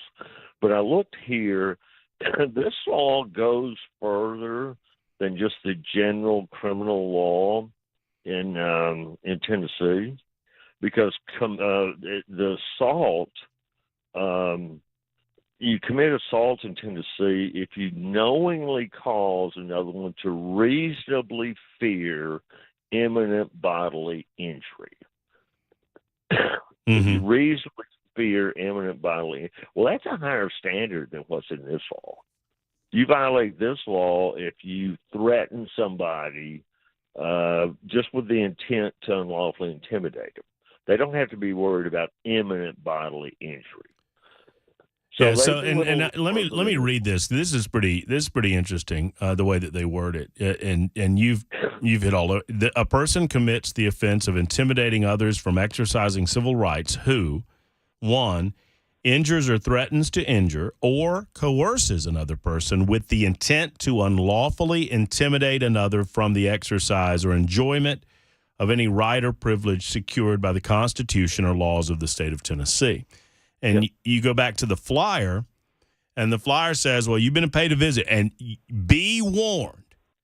Those are the key words. Yeah, right. I agree. And those words are in big letters. They're bigger letters than any other part of the flyer. So they knew they wanted that to be the point of the flyer, right? Be warned, race traders, mixed breeds, communists, homosexuals, and all other walks of godless degeneracy. The Klan is back again and here to stay, so you'd better make amends, telling them they have to do something or stay away. And I, now that I've read, and I was we talked yesterday, Jay, and I wasn't sure that these two had violated this law. But you talking about it today, I think I'm swinging to the other side of this, and I think I agree with you that they're in violation. Be warned. Yeah. Those are the key words. Be warned. Well, warned of what? Well, physical violence, either property destruction or physical violence, right? That's what the warning is. Or they're not going to say, be warned, we may call you names. Right. We're going to say something bad about you on Twitter. We're going to get Orange Man Bad to send you a mean tweet. That's not what they're saying, man. And so there's a big difference with this, and maybe the most extreme example of the exercise of First Amendment, the Westboro Baptist Church. Right. What they do is awful, man. I agree. They go to funerals of service people. I think I'm remembering this right. But they have to stay a couple of 100 yards away. They can't get right up next to the casket or the service, and say the awfulest, vilest things about them. But they don't threaten. Right. And Jay, I just looked at the clock, and Mason's waving at me. Hold your thought there. I want to get back to the Westboro Baptist Church in just a moment. Jay St. Clair is with us. He's here for another full segment. So if you have any legal questions, we're going to cover those right after 1:30. It is Super Talk 99.7 WTN.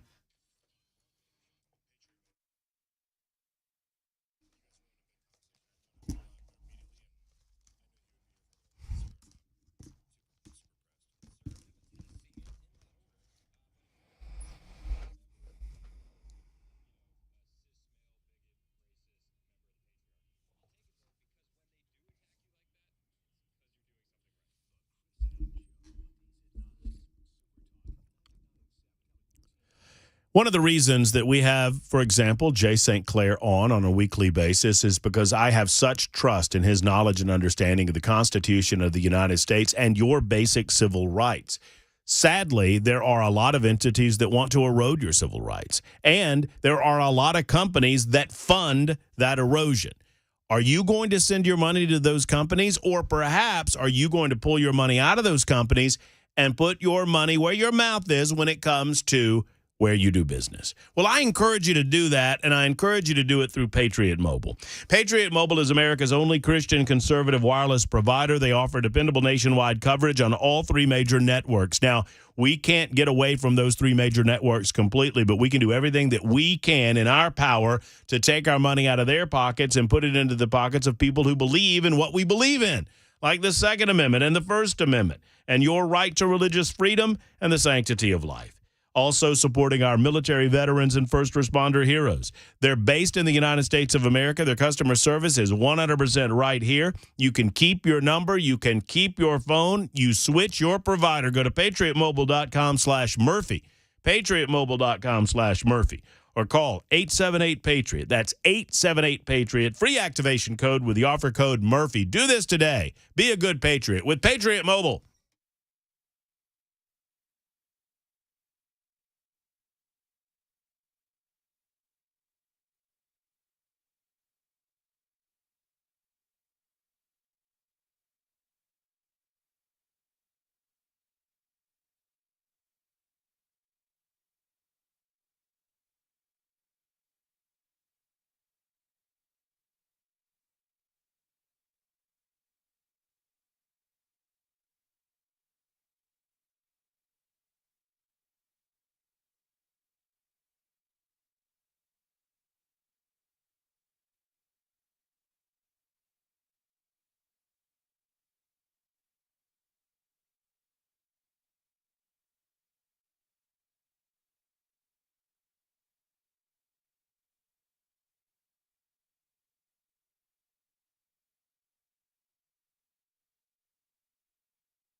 Super Talk 99.7 WTN 128. All right, Jay St. Clair's with us. We're answering legal questions in a moment, and we're going to circle back to the point that Jay was making about the Westboro Baptist Church, because I think it's a very important one, the dividing line on warning someone, threatening someone, coercing someone. But Jay, just bear with us here. We got to do this real quick. Okay? Is that all right with you? Yep. All right, good deal. So Mason, you're back there in the control area. I'm here. We begged of Belle Kay, who's normally behind the glass, but Belle's got a lot of other duties to take care of today. Hello, Belle Kay. Hello. See, welcome to my world. I do that all the time too. I'm glad it's not just me. And now look at Mason the way that I look at you when the mic's not on. With disdain. Yeah, with just disgust, just absolute disgust. Okay, so we decided to do this. So Chuck Schumer has decided that all of America's problems have been solved, and now he's going after caffeinated beverages. And so he went after this beverage that I'd never heard of before called Prime. There it is. I'm holding it up on our cameras. That's one version of the Prime can. There's 4. I bought 4 of them. I had to go to 6. Jay, I had to go to 6 different convenience stores to even find this stuff. I never would have heard of it had it not been for Chuck Schumer. I think he's got stock in it, honestly. So I got 4 flavors, and what we thought we'd do is a little experiment. Now, I was wrong, Mason. I thought I had heard that there were 300 milligrams of caffeine in every can. There's only 200 milligrams of caffeine in Okay, so you can have 2 cans, not just the one. Does anybody, do you happen to know like how much is an average cup of coffee? I can look that up. I think it's like 80 milligrams. I think that I'm right on that. So it's a lot, but it's not like 1,000% more. Jay, how many cups of coffee do you drink in a morning? Oh, in the mornings, before lunch, anywhere between 3 and 5. So 4. Take that'd 4. Be 400. So that would be 320 milligrams of. If I'm right, am I right, Mason? On the typical 8-ounce cup of coffee provides 80 to 100 milligrams of coffee. We'll go 80. So Okay. Jay, on a typical morning, Jay's going to have 320 milligrams of coffee by lunch. Do you have any? Do you go decaf in the afternoon, Jay? Yeah, I have one cup of full a high test after lunch. So Jay's sporting 400 milligrams of caffeine a day, which is the recommended top end amount by the FDA. So there you go. Recommended. Yeah, I mean, Heavy whatever. air quotes Yeah, there. whatever. I mean, yeah, because I'm not caffeine sensitive. Well, if we don't ban this, though, the kids will be, smoking the pot and drinking these. And Here's the interesting thing, though. They claim that they're marketing to kids. These are plain cans in plain colors. that font is clearly for children. All right, so in the interest of time, we've got to pick flavors, and then we're all going to drink these, and then we're going to come back together at the end of the show and see if we feel funny. I want the blue. Oh, good. I'm glad you want. All right, Jay, blue raspberry has been picked by Bell K. Are there really blue raspberries in nature, though? I feel like that's. I don't think there are. I feel like blue's not a natural color. Technically. Not a lot of natural blue food. I mean, even blueberries aren't really blue. They're purple. Yeah, they're purple. So I'm going to call host privilege, and I'm going to pick the lemon lime because that's what I want. So you are left with either, Mason, strawberry watermelon or tropical punch. I've heard good things about the tropical punch. I think I'll go with that one. All right. Ask Jay Harper if he wants in on this. Mr. Jay Harper, what do you want? I mean, what sounds good to you? I see him back there. I see him getting ready for his newscast back there. He didn't have his headphones on, though. He didn't have his headphones on. Say it again, Jay. Say it again. I just walked in on all this, so I will take the leftovers. I'm game. All right, but it's an energy drink with a lot of caffeine in it. So don't do your body any harm here, Jay, by participating. Oh no, believe me, I've done enough harm as it is, so I'm good. All right, so all 4 of us are going to do that, and we're going to circle back. We got 4 different brands. We'll, in a moment, get back to the law. I got a lot of legal questions coming in. You guys get those questions in here, and Jay's going to help us out with some of these legal questions. 133 on Super Talk 99.7 WTN. So when are we going to do the wrap-up on this? Toward the end of the show, are you leaving? No, I was just wondering. Plug it.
Hey, friends, it's Matt Murphy. Let's talk about the structure of your home. I know you don't want to think about this. And I like to say, you don't want to call United Structural Systems.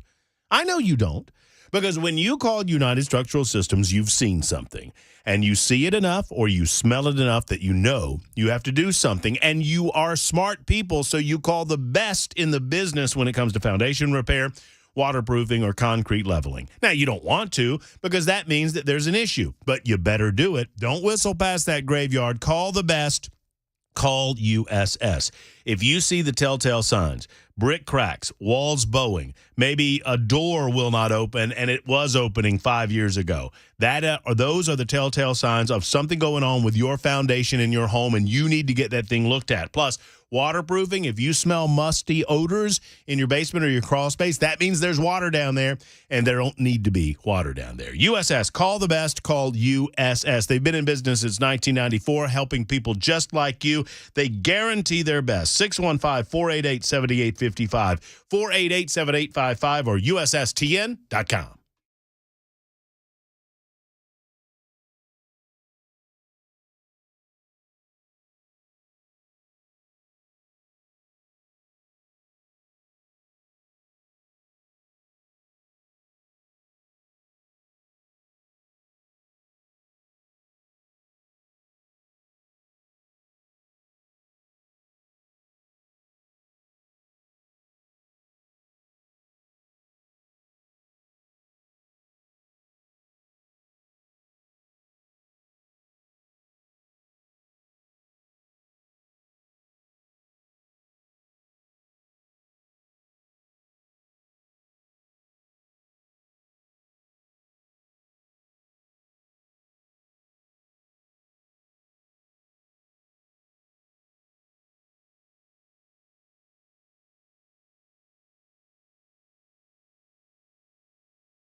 Super Talk 99.7 WTN. Matt Murphy and you until 3 o'clock. Coming up at 2, Freddie O'Connell is running for mayor of Nashville. Today is the first day of early voting. First day of early voting in Nashville and Davidson County for mayor. We will talk with Freddie about his proposals and his plans for the city moving forward. Coming up at 2:05 this afternoon. We'll give you a full report on the outcome of the staff drinking Prime Energy drink. I chose lemon lime. Jay Harper back in the newsroom with strawberry watermelon. Tropical punch, that's Mason's choice. And blue raspberry, which, as Mason pointed out, doesn't really exist. Bell K is sipping on that. Have you sipped on it yet? I have. What do you think? It's good. It tastes like tropical punch to me. I ain't complaining. I really like the lemon lime because it's really, really, it's got a sour. Yeah. It's really sour. And I like that. I was like, that would have been my choice if you hadn't claimed it, which is totally fine with me. I like the fruit punch. It tastes good. Like I pointed out. I wish I knew how much these cost. It's pretty good. Yeah. Not bad. Took me forever to get one. And you pointed out something during the break that's just like a free bonus. Yeah, you know, we feel good about yourself. And that was? They are vegan. They're vegan. All right. Well, I know that will make Jay Harper feel better about it because, you know, everybody knows that Harper's he's a known vegan. Oh, yeah. Yeah. From way back. No. I'm more of a Vulcan, live long and prosper. Yeah. My father-in-law says he's a secondhand vegetarian. The cows eat the grass, and he eats the cows. No cows were harmed in the making of Prime. Well, that obviously is the case. We hope so here. All right, so we'll continue to update you on exactly what the impact and effect is on all of that. Okay, we've got some questions from folks. Jay St. Clair is with us. Jay, who I would have lost a bet on the energy drink thing, Jay. I would have. Well, it's only because, Coca-Cola is one of my big clients, and they introduced me to this Full Throttle, which has 140 calories in one can, but it's a 16-ounce can. Mm-hmm, mm-hmm. And probably a good bit of caffeine, too. So there you go. Hey, Matt, I'm a Yankee girl living down here 9 years. I try to make sure I'm listening every Friday. Does Jay do podcasts just so I can listen to his warm Southern drawl? That's from Allison. Isn't that nice? Oh, is that from Allison? That's from Allison. That's what her name was, yeah. Thank you, Allison. That's so kind of you. I do not produce podcasts on my own, but I would like to think that this radio station podcasts these segments that I do on here with you, man. Yes, sir. But I don't know. So that's done. But I will say this: I'm going to cut back my law practice a little bit next year. I've been thinking about what I ought to do. I think I might like to get into the podcast business. Well, I mean, it's a lot of loneliness out in the podcast realm nowadays, Jay. Nobody's getting into No, you would be you would be great at a podcast. You'd be fabulous. You're good at whatever you do, Jay. I'm going to do that, and then I'm going to start a YouTube channel with videos of me and my dog. People love Dana Live videos, though. You've seen some of those videos. She's good. St. Clair was one of the early adopters. When we were on Twitter, we've been Twitter friends forever. And Jay has long sought out those dog videos. And you always say the same thing. I think I can get it right here. You say just another reason to love dogs. Is that about right? That's it. You said it exactly right, man. Thank you for remembering that. That's pretty cool. But yeah, if you follow Jay on Twitter, and it's a little difficult to get to him, it's at STJ St. Clair, right? Yeah, I've forgotten why. Somebody took my name. You know how that goes. And I didn't want to do numbers, so yeah. I can find it. Saint at St. Clair J. Saint at J. St. Clair. I'm going to get it. It's at STJST Clair. It's St. Clair, St. Clair. It's not Sinclair. A lot of people get that wrong. So if you go to STJAYSTCLAIR, you'll get there. So St. J. St. Clair. Okay, well, that makes sense. But the Saint's abbreviated. So it's ST Saint and then my name, J. St. Clair. Well, this question for Jay. So it's kind of like you're calling yourself a saint, now that I think about it. Well, but when people call me Sinclair instead of St. Clair, my response to that, Matt, is, sir, I'm more of a sinner than a saint.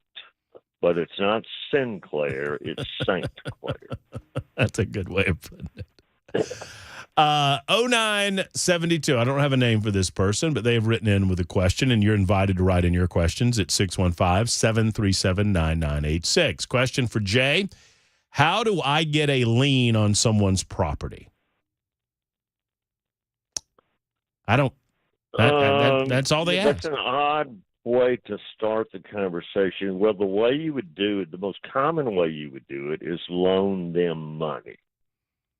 They now are indebted to you. And liens are normally given to secure a debt. And so that's the most common way to get a lien. You don't. Let's do it this way. I'm going to work on the assumption that this person owes that person money. I bet you somebody owes somebody money. So they want to know, how can I get a lien on the property to cover that?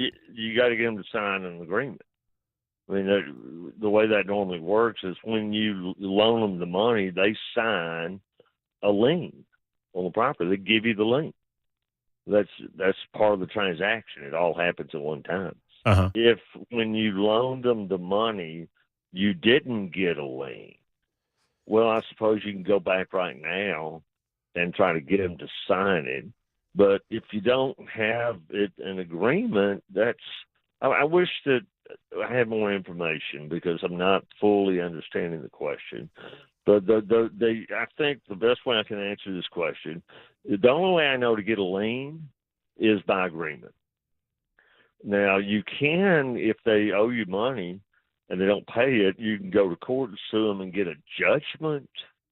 And then you could, through that judgment, you could probably get a lien. Actually, what they do is they don't get a lien. They go sell the property. But I'd have to have no a little more information. Well, maybe the super texter is listening and they can just provide a little more context in the nature of the question. This one is interesting. John is a loyal listener to the show, and he's a loyal super texter, and I love John's super text from Lawrenceburg. And he has asked a question, and I'm just going to read it. Matt, I would be very interested to hear how Jay would defend the accused in Colombia. You got to wrap yourself in the flag, John, and talk about the First Amendment. And my clients were not going to hurt anybody. They never intended to hurt anybody. And to violate this law, they have to unlawfully intimidate someone. They never saw these people. They were never face-to-face with them. They never said anything ugly to them. But they were just expressing their First Amendment right. There was a time in this country when we all believed this. I disagree with what you say, but I will defend to the death your right to say it. Members of the jury, we still have freedom in this country. Freedom means putting up with things you don't like. You have to stand in line with Georgia fans to go get your high caffeine drink. Here we down go. To 7-Eleven. If we put up with that, then we can put up with this sort of thing. So and I like it. You understand juries more than anybody that I know, and I know I don't know another trial lawyer like I know you. But so would you go ahead and take away? Because the prosecution in a case like that, they're just going to talk about how disgusting and scummy these people are, yada yada yada. Right. You kind of take that away. Well, what you do is you agree with it. Yeah. Yes. What my clients did is awful, disgusting, and terrible. And I wouldn't blame anybody on this jury for hating them. I don't like it. There's nothing about what they did. You got to own it, man. Right. That's part of it. You got to own it. Right. The question is not whether what they did was right. That's not what we don't have to have a trial to decide that, members of the jury. Everybody in this courtroom knows what they did was wrong. We're not here about right or wrong. We're here about legal or illegal. Oh, I love it.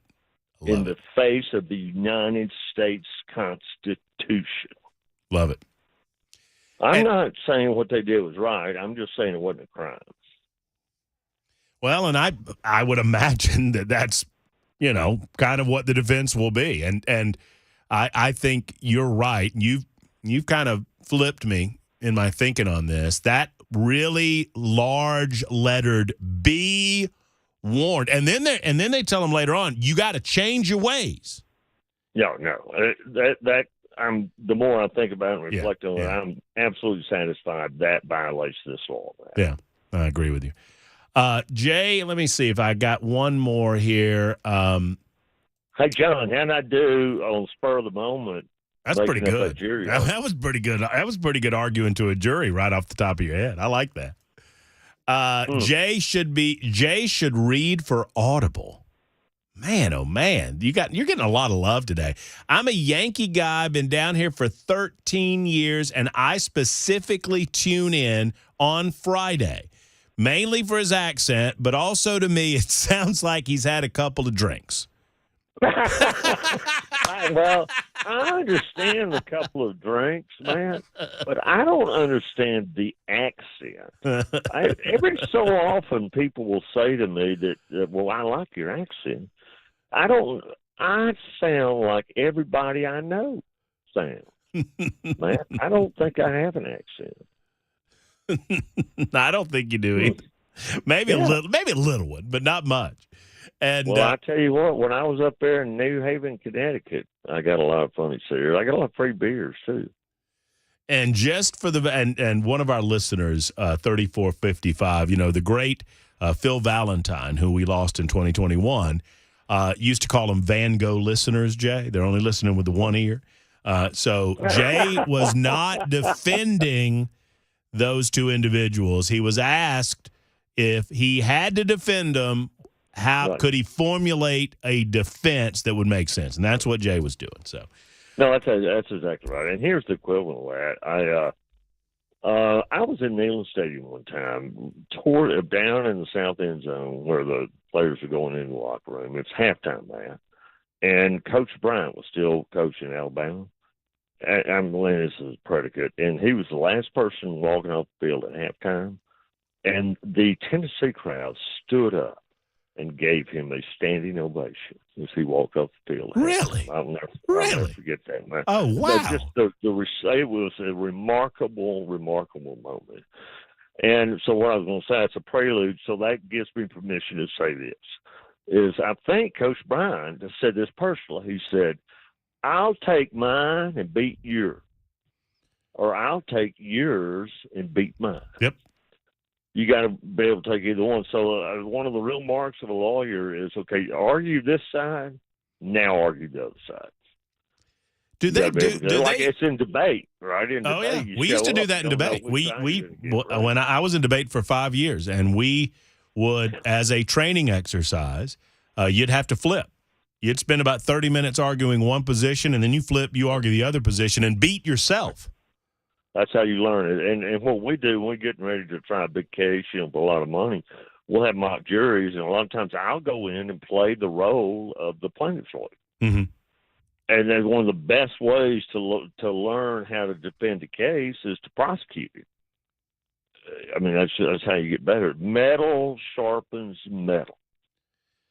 Well, I'll leave you with this, Jay, and because then we have to go. That one of our good mutual friends just said to me that Jay would be a dangerous criminal defense lawyer.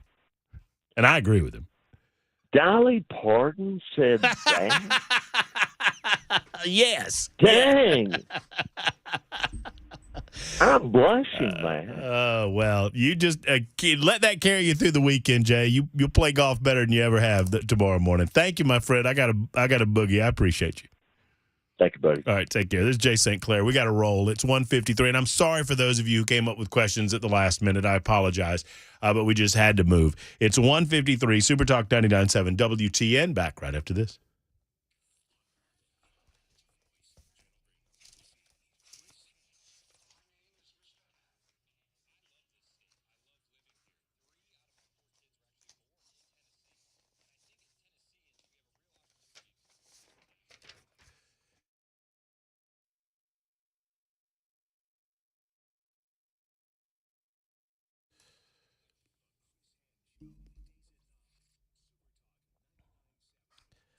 Hey, my good friend Stokes Nielsen, who is a fabulous songwriter in town, had a great idea, and he has empowered me to tell you about it. Stokes wrote a song to celebrate the Military Women's Memorial as a part of Women's Veterans Recognition Day and the 75th anniversary of the Women's Armed Services Integration Act. And because of that, he performed this in Arlington National Cemetery with the Women's Military Memorial. And now Stokes wants to record this song, and he thought, what a great way to find the next great singer to incorporate the Strength of America Song Project and WTN with the WTN audience. So here's what I have to say to you. If you fashion yourself as a singer, and a lot of you do, because we've got a lot of great singers in Nashville and the surrounding Middle Tennessee area. Or if you know someone who's a great singer and simply needs that big break, I want you to email strengthofamericasong@gmail.com. That's strengthofamericasong@gmail.com. Stokes Nielsen is the person you're talking to. Tell Stokes that you think you have the next great singer in Nashville, Tennessee, and he's got a great song to record. Strengthofamericasong@gmail.com, and tell Stokes I said hello. A Roth IRA versus a traditional IRA. Which one should we do? A lot of people struggle over this particular decision. And I'll just give you a couple tools to figure out what might be better for you. Think about it this way. Let's say if I had $1,000 that I was thinking about investing, that was income, $1,000 of income. With an IRA, let's say that you're in a 30% tax bracket. Let's say there is such a thing. And you want to put this money in an IRA. You're going to save $300 in taxes. Now, if you go post-tax with like a Roth IRA, this is how much goes into the Roth IRA.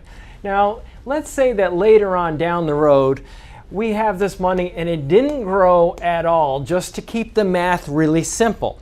And let's say that at some point in the future, you're in a lower tax bracket, because the way our tax system works is that your first income is taxed at a really low rate, and then you get up into higher rates, 10%, 12%, 22%, and so on and so forth. It gets higher. If you're earning income and you're at that particular tax rate up there, you might want to avoid that tax rate right now and take the income at a later point in time when you're in a lower average tax rate. Now let's say that you're in a 10% bracket down here when you pull the money. How much are you going to pay in taxes? 10% of $1,000 is $100. How much do you get to spend? $900. Well, even though I didn't have growth, I had growth because of the difference between my tax rate here and here. And that's the idea. That's one of the things that we look at. We look at Social Security taxation, income taxation, and a lot of factors that might drive you in a higher or lower brackets in the future.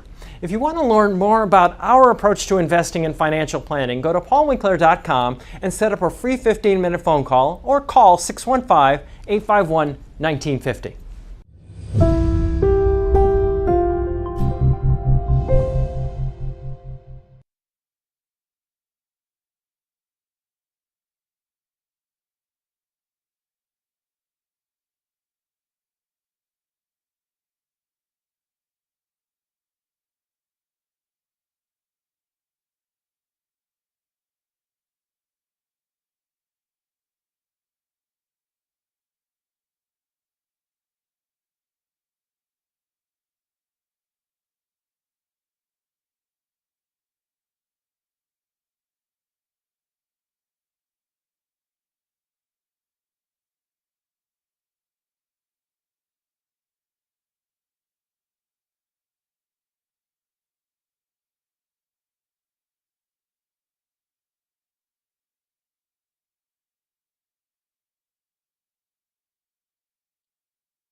Good afternoon. It is 2 p.m. and I'm Jay Harper with your top stories. It is hot. It is humid. We're looking at 95 degrees currently. There's a chance of some storms a little bit later. We'll have a complete forecast in just a few minutes.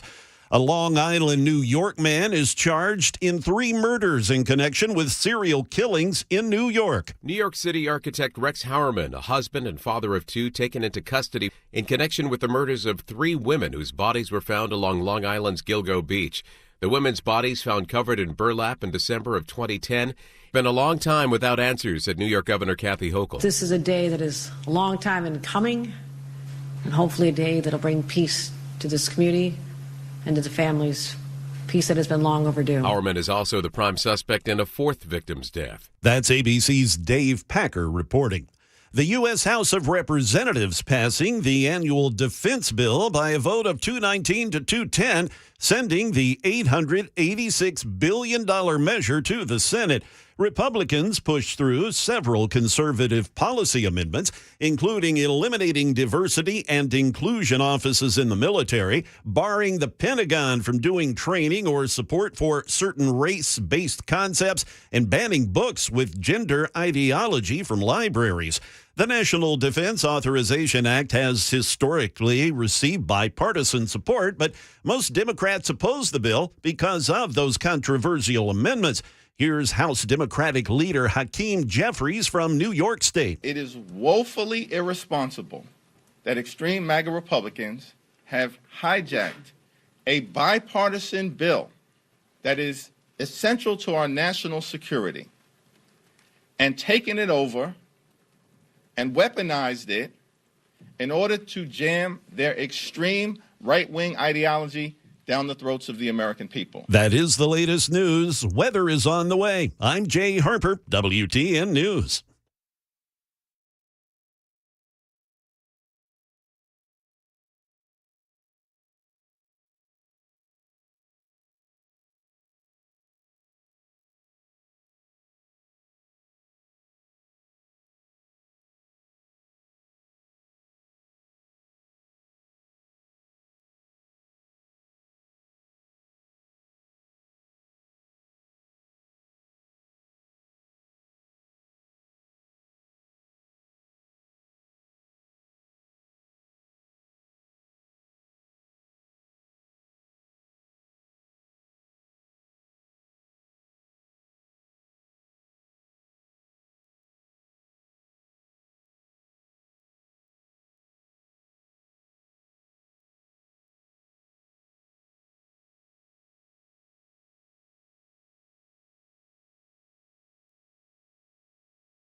Hot outside. It should be hot outside because it's the middle of summer after all, and we're in Middle Tennessee. But with the heat comes a use of your AC, and maybe that AC is grinding. Maybe it's not as efficient as it used to be. Well, I have an answer for you. I believe in Jeff Eddy and Efficient Heating and Cooling. They're not the biggest AC company in the world, and they don't want to be. They simply want to be the most respected. They want to give big service with big results without big overhead. To that end, Jeff Eddy commits. He will never charge you overtime, no matter what time it is.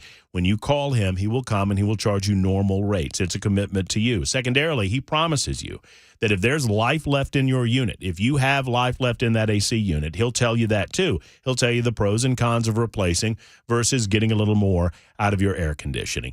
It's his commitment to you that when all is said and done, you will trust that he's been as honest as the day is long with you. And I believe in that too. Jeff Eddy and Efficient Heating and Cooling, they offer free financing on your next unit should you use one. Mitsubishi Electric, a Diamond contractor, and an Elite Pro partner with the Ream. EfficientHVAC.net is the website, EfficientHVAC.net, or 615-784-4424 for Efficient.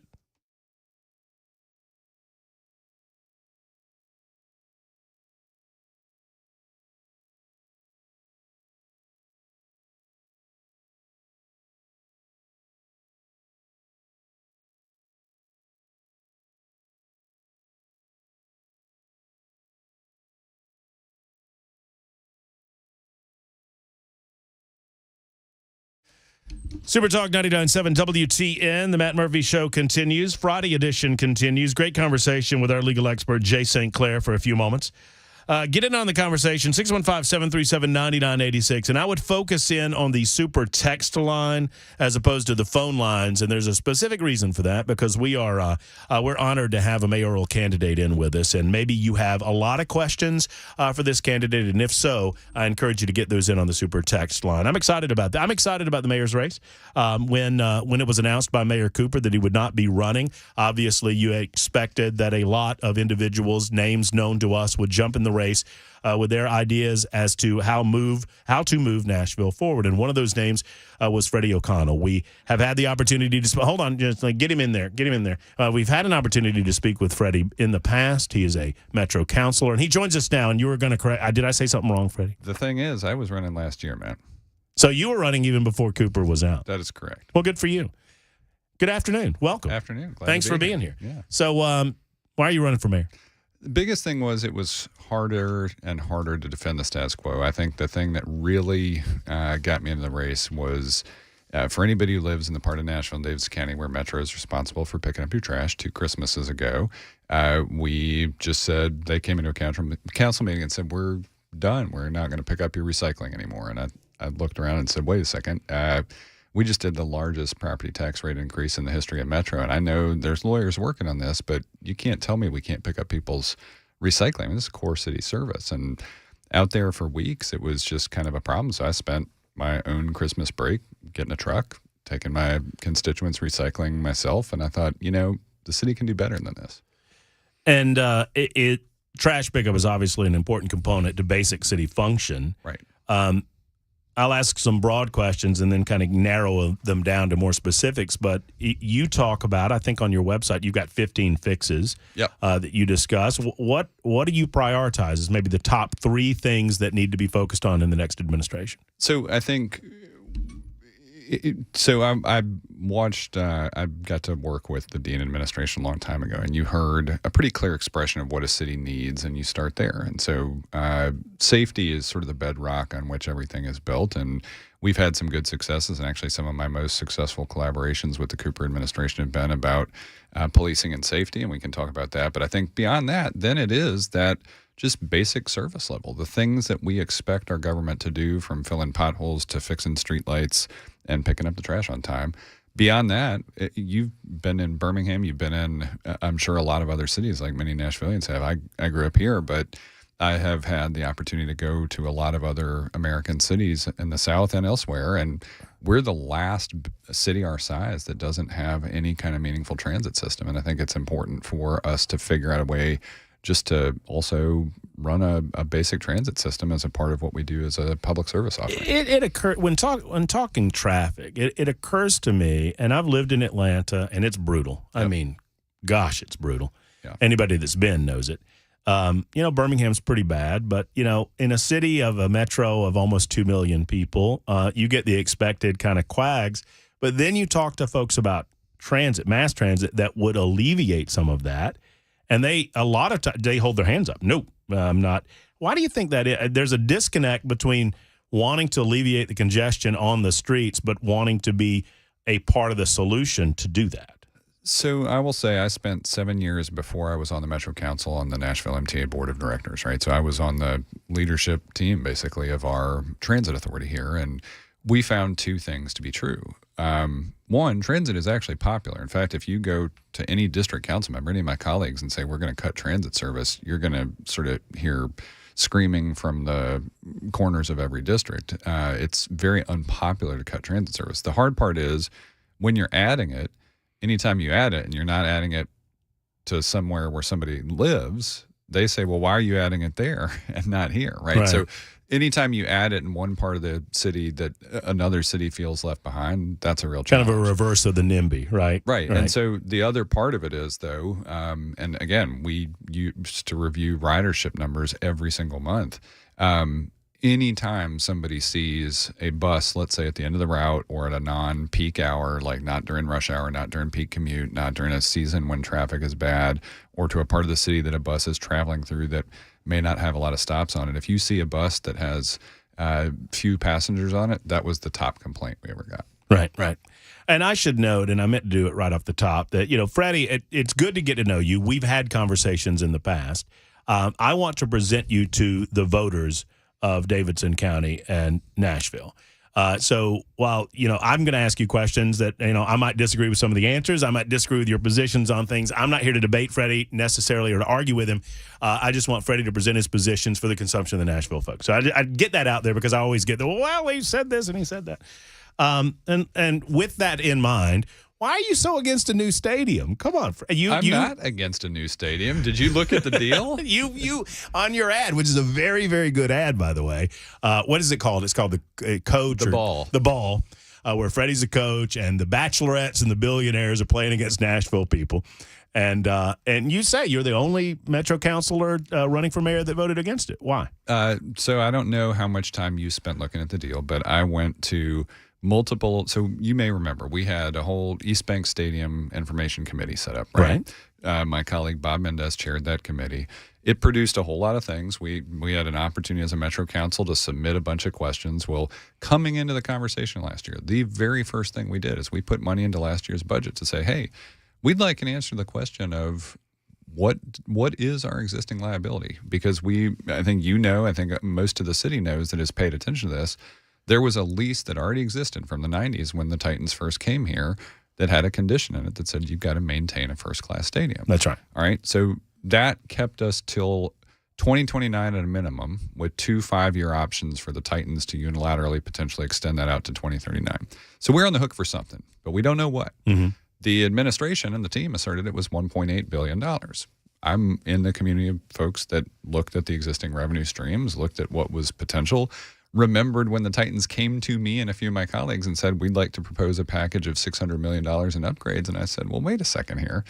They proposed a package of $600 million in upgrades to the existing facility, offering to split it with the city 50-50. And just a few weeks later, it's become a $2 billion plus stadium. And then when we got to the real nuts and bolts of the deal, there's this uncapped capital repairs reserve fund that we've never seen associated with any public facility we've ever built that just is going to sit there and soak up money that gets reinvested into the stadium for the next 30 years. So somehow $600 million in upgrades became, hey, you owe us $1.8 billion. And then that became, well, actually, let's create a whole new deal that's to the tune of $4 billion. And I'm sitting there looking at this and saying, around the country, we're watching cities go the other direction where they're looking at private funded stadiums that are even more expensive than this one. So I'm not against the Titans. I'm not against football. I'm a fan. But we did a soccer stadium deal that had a lot better characteristics for it. The Predators unhooked taxpayers completely from Bridgestone Arena for its present and future.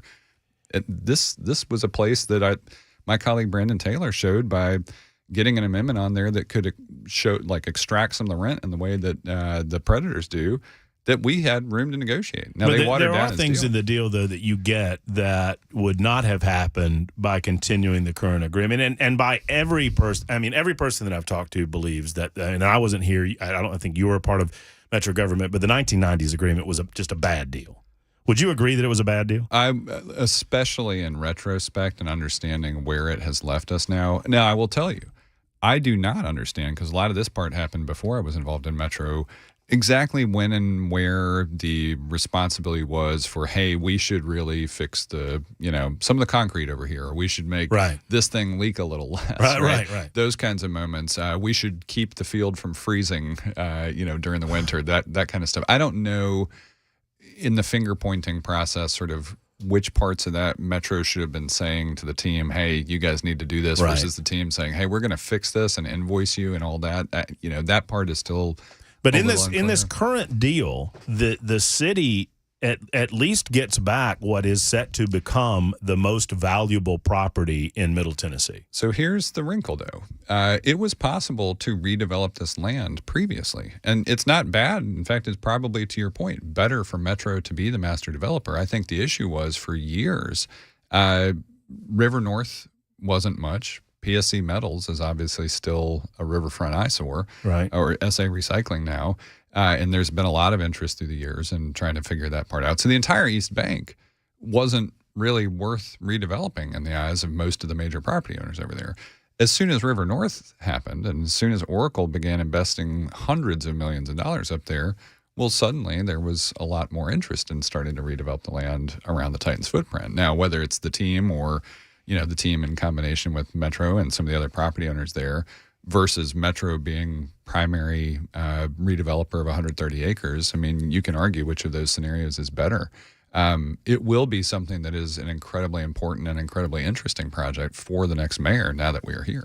I mean, can you, if you are the next mayor, take advantage of what you have been given to the best benefit of the Nashville area? That is the hope, and that's actually the other premise of what I'm talking about here, is if you have a collection of candidates, most of whom were uncritical of the deal altogether, were willing to accept it as it was. I mean, we actually did do some important negotiation that's going to get millions of dollars a year back directly to Metro that would not have happened if any of my peers in the race were negotiating that deal. I mean, at least we got some return on Metro's public investment in this.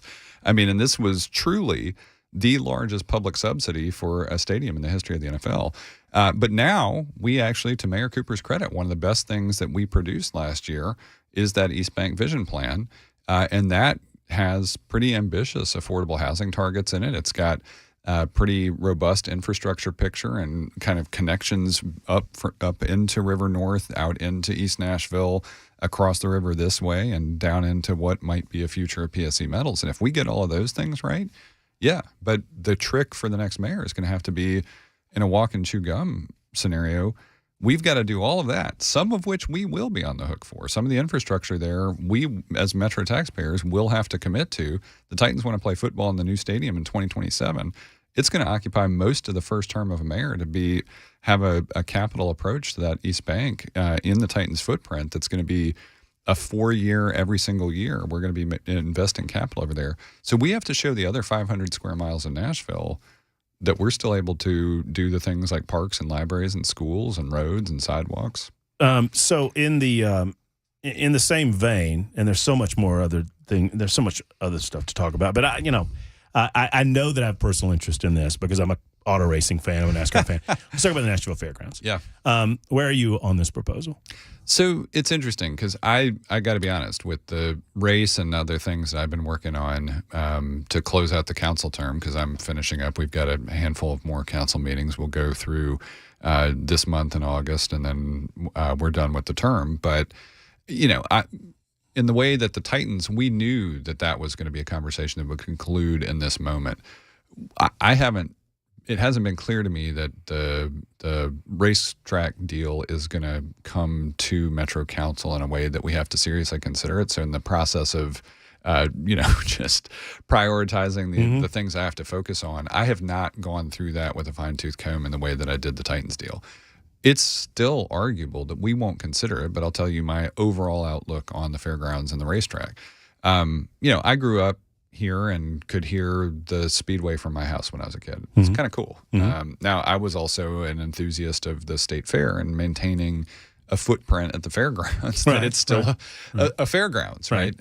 So this was a conversation I had with my colleague Robert Swope years ago of the three-legged stool of the fairgrounds, right? If we're going to do a soccer stadium, then we still need the expo and ability to have a flea market. We still need to have an actual fairgrounds and the Speedway. That was in the original land grant, right? Right. And then the Speedway is also, to me, an important part of the overall heritage of the fairgrounds, and the racetrack is something that I support. Now, I'll say for my part personally, as somebody who enjoys auto racing, but doesn't care a whole lot which circuit or, if it's NASCAR race or another race or other kinds of events that are out there, because I've seen everything from tractor pulls to concerts at the Speedway. I guess I'm willing to entertain a deal that allows NASCAR to race there. But I feel like, to me, you can go out there any day of any week right now and you look at the brand new Expo Center, you look at the brand new soccer stadium, you look at the new housing and other things that are under construction, and then you look at the Speedway and you're like, one of these things does not look like the other. Right. Well, and what I am told is if there is a rejection, and I'm told by people that I trust, that if there is a rejection of the opportunity to take advantage of Bristol coming in, managing the Speedway, renovating the Speedway, and utilizing the Metro Council for the revenue bond, there's a rejection of that there will cease to be activities at the Speedway within 5 years. because there will not be an infusion of private capital without Metro making a commitment to a renovation of the project without using direct tax dollars as a result. Now, I understand that there's some backstopping that the city would have to do with revenue bonds, but revenue bonds are a little bit different than asking taxpayers to fork over money. Would you agree? Yeah, and that's that's the conversation we had with the soccer stadium, and that was principally revenue bonds.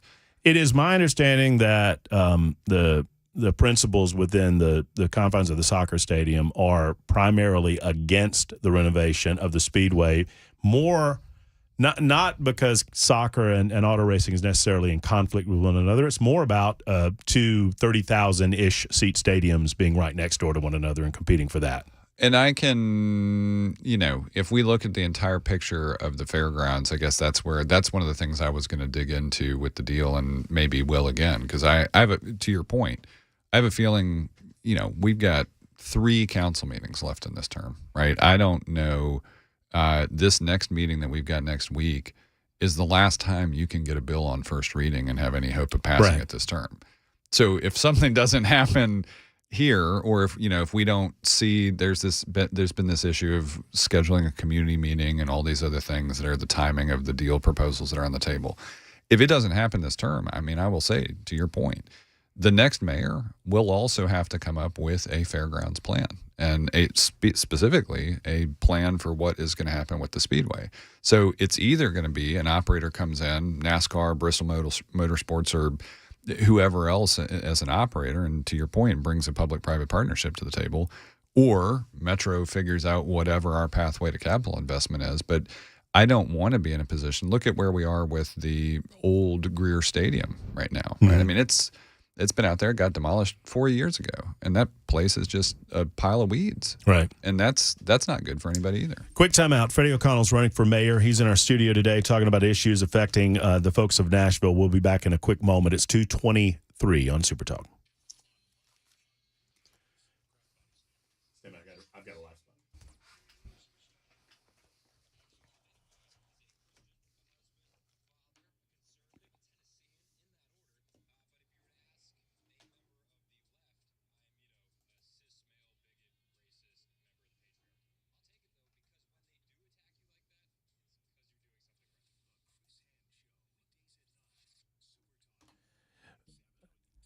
I was excited. I was contacted by the folks at Craft Body Scan, and they offered me an opportunity to come in, sit down, engage in a private health consultation, and then I engaged in a CT scan. I loved this. It is a preemptive or preventative way to figure out what's going on in you before symptoms present themselves. So if you're thinking about it, maybe you've had a symptom or two and you don't know what's going on, or no symptoms at all, here's an opportunity for $149. Craft Body Scan right here in Nashville will offer you a heart and lung scan, you and your significant other. 2 people, come on in. They'll give you both a heart and lung scan for $149. If they find nothing, you've got the peace of mind knowing that you're all good. You walk away with the knowledge of what's going on inside of your body. Otherwise, their professionals will review the scan and make some recommendations on what next steps would be. Go to craftbodyscan.com. That's craft with a C, bodyscan.com, or call 615-436-1000, 436-1000 for Craft Body Scan.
The Screen Actors Guild has called for its membership to strike, and an NCAA report on the Tennessee volunteer football program is not kind. Those stories coming up at 2:30. I'm Jay Harper on Super Talk 99.7 WTN.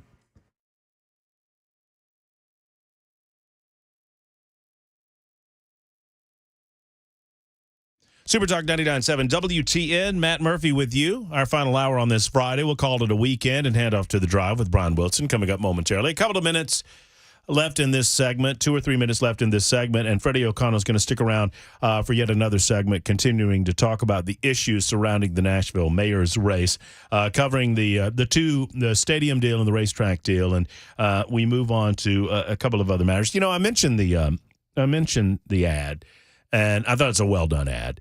You've got the bachelorettes that everybody likes to pick on, and the billionaires fighting the residents of the city of Nashville. By the way, has anybody else told you that one of your billionaires kind of looks like Joe Biden with the aviators? So this is funny because I'll go ahead and give you some behind the scenes here. That's my dad. Oh, is it? Yeah. And so people started telling me this. They're like, "Where'd you get Joe Biden in that ad?" And it's like that. Okay. I mean, you know, that's funny because we have not, as a family, like that's not. He's never been like the Biden lookalike guy in the family. So it's funny. You in the ad, you say, and I don't want to accuse you of anything, but it feels like a little politic. And you say tourists and outsiders are getting all the deals. And that Nashville, well, but don't we there's benefit to tourists, right? There's a tax benefit to tourists. Sure, there is, but I'll tell you one of the most. I'll put it to you this way: mayor of a former mayor of another Tennessee city. I bumped into him recently, and he said, you know, when we were working on tourism, one of the things we were very seriously advised about is don't let the places that you are encouraging people to visit become places that your locals hate. And I think that's actually... Is there a danger that Broadway is becoming that? You'd be surprised. Now, it's two dangers at the same time. One, that Broadway becomes that to locals.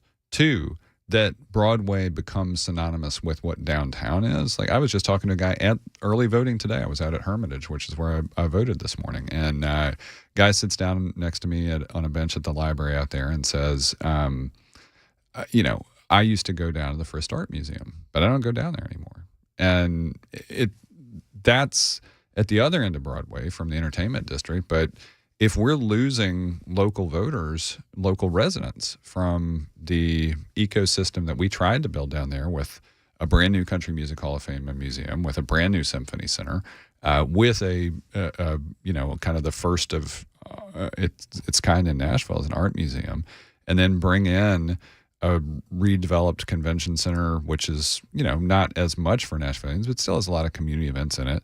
Build a new National Museum of African American Music, but the only people going down there are people going honky tonk. And I mean, I used to be one of those people, but it was before this kind of.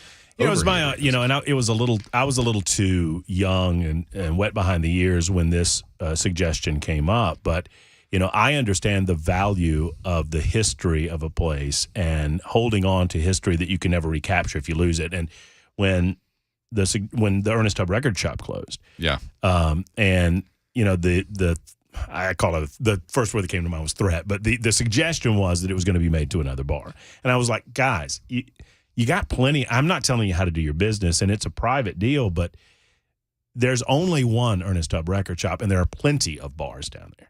So I understand what you're saying. So I think that's the thing. I wouldn't ever want to go back to the Broadway of my youth. The Broadway of my youth was not the thing. I've heard stories from the 80s and 90s, right? Right. And so that is not the place to go. But it's kind of like there's a sweet spot to live in. And the sweet spot, we lived in it for a minute. And that's where, you know, your Robert's Western World, your Legends Corner, you know, you've got a handful, to your point, of honky tonks. And yeah, you've got, I mean, back, and I still remember it so clearly, it was with one of the last moments you could set foot in the old Hat Show print. But man, there is just not, I wish I had almost taken a panoramic photo or gotten some video in there when I was in there, because That place, there was no place like it on earth, the old Hat Showprint. Now, I love that we saved it. I love that it still exists as a part of the Country Music Hall of Fame and Museum, but it was on Broadway, and it was amazing.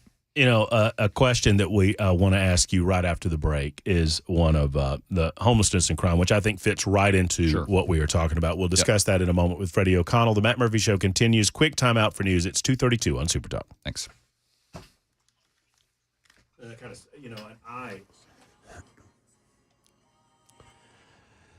Good afternoon. Yes, it is 2:32, and I'm Jay Harper with your top stories. Mostly cloudy, hot and humid at 95 degrees. A full forecast is on the way. Hollywood actors are on strike. The SAG-AFTRA union approved the walkout last night after talks with studios broke down. The actors joined the Hollywood writers, who have been on strike for more than 2 months. At a picket line outside of Paramount Studios today in Los Angeles, Sean Astin, who's on the SAG-AFTRA Executive Committee, said the actors are determined to show their full value. The vibe that they sent our way was one of rudeness and disrespect, and I was shocked. If I was coaching them, I'd say, you probably get people to agree to your terms if you act a little nicer to them.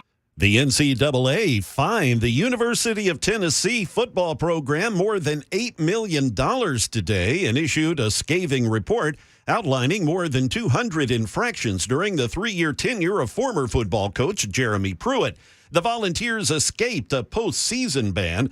The report said that Tennessee committed 18 Level 1 violations, the most severe, and said most involved recruiting infractions and direct payment to athletes and their families, benefits that totaled approximately $60,000. Pruitt was terminated as the Volunteer head football coach in early 2021. That is the latest news. Weather's next. I'm Jay Harper, WTN News.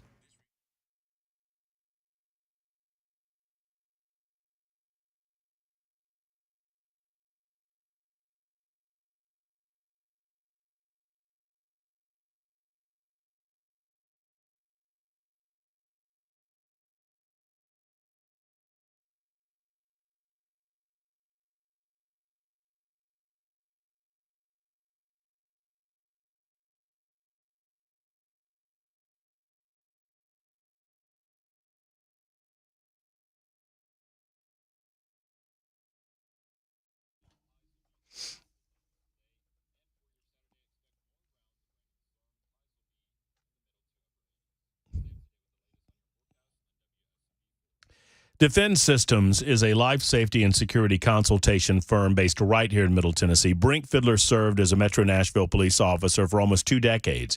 He left that department and created Defense Systems, recognizing the need for private businesses, workplaces, schools, and churches to understand the dangerous world that we live in. Now, let's be honest, folks. The odds of you dealing with a workplace violence type situation, or God forbid, a mass shooter situation, are very, very minuscule. However, would you know what to do if it came to you? Time and time again, we see on our televisions when one of these tragedies happen, people say, I never thought it could happen here. Well, hope is not a plan. It's time to get trained. Brink Fiddler does so without striking fear inside of you. He does so in a way that makes you understand how to respond to these types of things, where your threat assessments are. He gives you a site survey, emergency and intruder action plans, and rapid response medical, all customized for your facility. Reach out today to Brink Fiddler and Defense Systems. 236-6484, 236-6484, or defensesystems.com. That's defensesystems.com.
Super Talk 99.7 WTN. Matt Murphy and Freddie O'Connell is in studio with us. You can find look, I say that Freddie and I are going to disagree on a lot of things, but I'm heaping praise on him. I praised his ad. Now I'm going to praise his website name. It's readyforfreddie.com.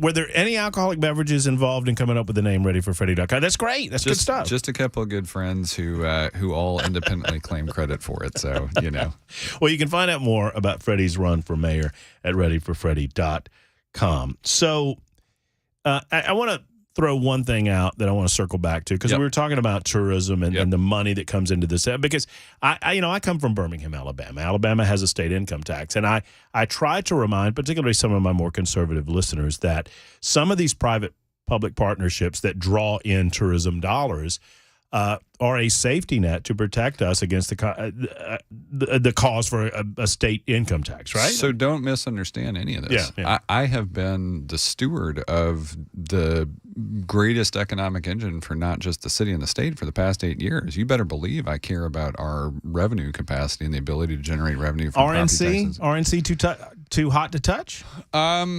Not necessarily too hot to touch. There is a long story that probably requires adult beverages to figure that one out. But here's what I will say. It is absolutely not true that the Metro Council stopped the RNC from coming to Nashville. Just not even true. Well, you guys voted against a letter of partnership, right? The council did. I will say it was not our choice of what the RNC site selection committee wanted to do. In fact, the state could have done things, and I'll say it this way.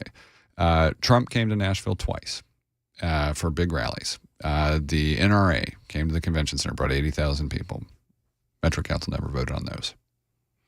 So you say on the website, on readyforfreddie.com, and I wrote down this quote because I thought it was interesting. I want to talk to you about it. That you are not afraid, I'm quoting, not afraid to take on those who want to sell our city away or restrict our rights. Yeah. Who are those people? In many ways, it is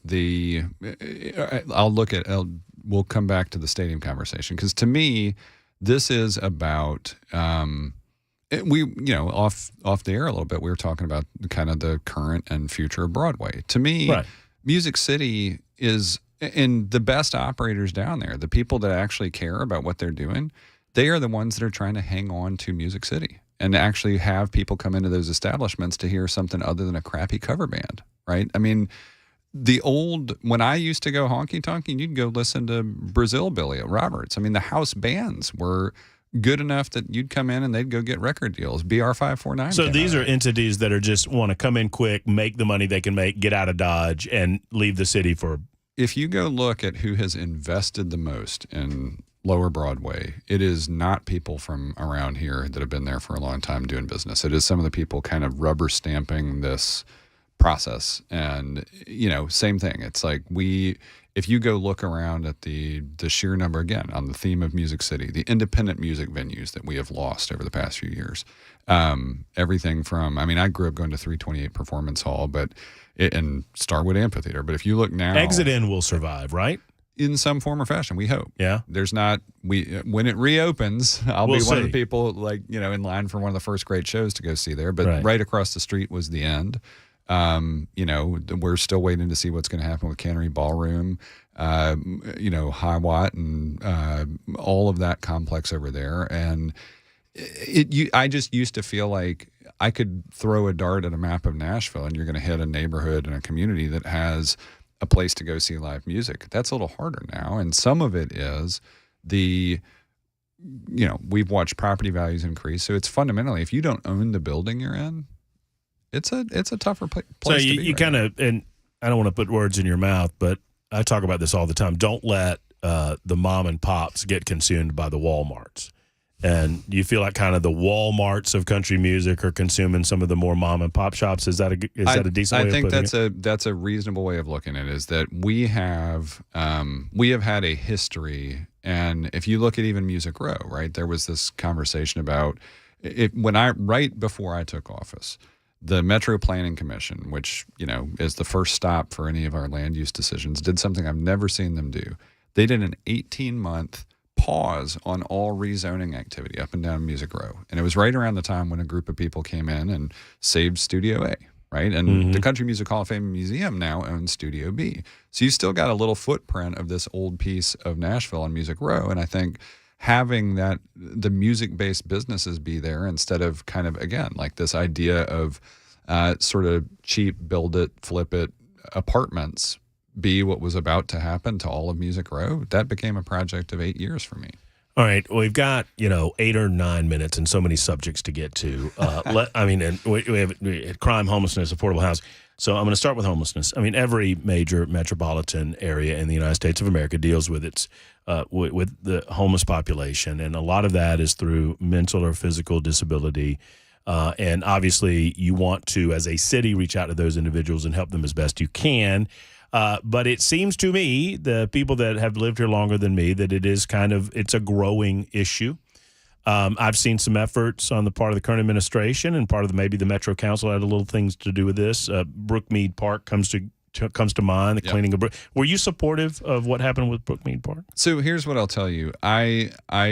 We had an opportunity, I think, to do something more expansive around the city. I think if what I am told happened at Brookmead is for real, where we went in and I'll come back to another case study that I feel like has maybe been even a little more successful in just a second if we have time, which is Church Street Park. And it was absolutely the case that Brookmead Park had become unusable to the general public as a park and green space. Because, and for those who don't know, a homeless encampment was in Brookmead Park and kind of took it over. And we did have legitimate public health and safety issues. Now, I will say, I knew when I got elected to the urban core district for Metro Council that we were going to have a lot of issues to look at with regard to homelessness. We have more providers down here. There were National Rescue Mission, Room in the Inn. We have a lot of scenarios like Church Street Park. And generally it's whether it's the library or anything else, you've got a lot of congregation. You've got people offering meals, et cetera. You've got some churches in the mix on this stuff. We spent a long time tackling not only kind of how the government is structured to address this problem, but also getting more data about it. And over the 3 years where I chaired the committee that deals with data about homelessness, we built more providers, better data than we've ever had. And the reason we did that was because we want to be more competitive for federal funds. We had an issue, and this is a place where the Cooper administration and I did not fundamentally see eye to eye about some of the staffing and some of the choices that got made around encampments, where I figured if you went systematically through it, use some of the money we had available, you could actually move more people into housing more quickly, but also come around and do something that everybody said, hey, that's not my problem, which is fundamentally if there is an encampment and you don't have enough housing and you're just going to move them from place to place around the city, which isn't a great outcome either, at a minimum, pick up the trash there, right? I mean, if you know that there is something that is creating public health hazards, if there's food waste, if there's other stuff, at least do the level of city services where it's almost like a litter program, except do it focused on that. But if you looked at the folks in Metro Social Services, they'd say that's not our problem. OEM would say that's not our problem. Metro Public Health would say that's not our problem.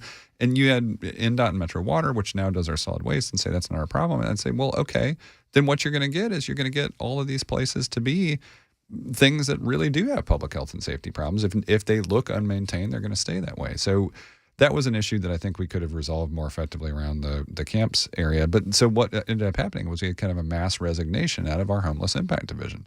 We're going to have to rebuild that. So I led legislation as a result of that and some of our COVID response that has us for the first time as a city. We have an Office of Homeless Services now. Now, to Mayor Cooper's credit, and this is a place where I think we did have a lot of agreement, he has funded that Office of Homeless Services here in the first year, starting this past July 1, right? We are in the middle of we just kicked off the fiscal year 24 budget. It runs July 1 into next June 30th. And whoever becomes mayor will take over that budget. So it's important what we did there. But he also made the largest investment we've ever made as a city using American Rescue Plan Act dollars to the tune of $50 million to provide permanent supportive housing for the people who are hardest to house, supportive services to kind of wrap around that. And then to have some temporary housing for somebody who becomes homeless tomorrow, let's say loses a job, loses access to an apartment, whatever. The idea is to get them back into housing as quickly as possible so they're not on the street for more than 30 days. You and I were talking just moments ago off air, and we referenced Covenant School and the tragedy of Covenant School. The governor committed $140 million to make sure that we had a school resource officer in every public school in the state of Tennessee. As of yet, Adrian Battle's not committed school resource officers to elementary schools in Metro Nashville. Where are you as a Metro counselor, and where would you be as a mayor regarding that issue? So I'll add one more to that. I'll say that as a elementary school parent of a Metro school student, I'm personally comfortable with that decision. I feel like I still remember when we started adding metal detectors and SROs into schools when I was growing up. And, the truth of the matter is you want two things. You want schools to be safe. You also want them to feel like schools. For the smallest children in the schools, I'll say it this way. I am far more invested in the idea of making sure that working families can even choose Metro schools in the first place by having a guaranteed aftercare seat, because that is not always the case, and our family knows it firsthand. Interestingly enough, I know enough about what our school leaders at the two schools that our daughters are in. But I don't want to interrupt you, but this would cost the city no money. Right, but we also know that we. So can what's the use downside in doing it? I think to me the downside is just, again, so if you look at the data, I'll say two things about this. One, the downside is if you want to do evidence-based policy, which is usually the way I come back, is what works, what doesn't, what do you actually see out there. Schools with SROs tend to actually have higher fatalities if there is a school shooting. Yeah, but we actually had a school without an SRO in this year lose 3 children, 9 years of age. So this is complicated. This is because I know what's going on. Yeah. Covenant had security. They were not on site. Correct. They were on vacation. Yeah. I know exactly. I know the person that you're talking about. And so so to say they had security on site is I'm not true. saying they had security on site. I'm saying they had. But you're arguing SRO. that we should never have security on site at any elementary school in Metro Nashville. I'm saying that I, as a parent, and I'm asking why. I'm just asking why. Mostly because of the approach to knowing that if there is a target, if there is a situation there, you tend to wind up with a lot more interactive gunfire, and that is just based on what all of the data is about SROs around the country. But you're comfortable with having SROs in middle school? More so in part because it's, I think as the children grow up, I mean, it's kind of like where my daughter is, my older daughter in middle school, I feel like the kids are better able to handle the overall environment of being in middle school as opposed to smaller, younger children. Do you think that, and I'm sincerely trying to understand this. Yeah. But do you think elementary kids look at a cop and they think that's a bad person? It depends on what's going on. I'll say when we came into Shouldn't our school, we fight to change that and help them understand that police are good? I am happy to do that. I think we need to do it in two directions at once, right? So we already have this SRI program in high school, and I will say, I look at it this way. If I know that we've got a certain amount of resources, and to your point, if the state is funding it all, then the process looks like, all right, well, how is this implemented in our high school and middle schools? And I don't feel like we typically do our best work by just saying we're going to go all in all at once. Let's see how it's working once the state program gets implemented. If Dr. Battle is comfortable with that, I will say I have been comfortable even on the day of Covenant school shooting. As a father, I was not nearly as worried about the concern of where our girls were in their school environments because I know what their school leadership does to keep students safe at those schools. We've had lockdowns at both schools before, and it wasn't the SROs that I was worried about that day. It was more about the families at Covenant. So. It's been a great hour of conversation. We've only got about 45 seconds or a minute left, but I wanted to give you just an opportunity to speak on anything we haven't spoken on or just kind of wrap things up. No, Matt, I appreciate it. I feel like you and I probably, to your point earlier, if we had another hour of conversation, we'd find more stuff to disagree about. But I really appreciate the opportunity to come talk to voters. I mean, I think the big thing is presenting it to the people, right? Your listeners, I hope, will appreciate the overall vision of trying to invest in ourselves as Nashvillians, building a Nashville for Nashvillians, a fundamentally well-run government, which is what I'm trying to get to. That if we have conversations about taxes, you know exactly how those conversations are going to relate to spending. If you have concerns about the way Metro is operating. If your trash didn't get picked up, you know that I'm going to roll up my sleeves because I've literally done it before and make this government work for folks. I don't think and opening, I like a proposal that you have on your website, opening up the mayor's office and getting more people in the mayor's that's office. That's how I got here. I mean, I was a neighborhood leader who came right into the mayor's office, and I want people to continue to be able to do that. Tell your dad he did a great job. I will do that. Thanks, Thank you, Matt. Freddie. Freddie O'Connell running for mayor of Nashville. We'll wrap things up in just a sec.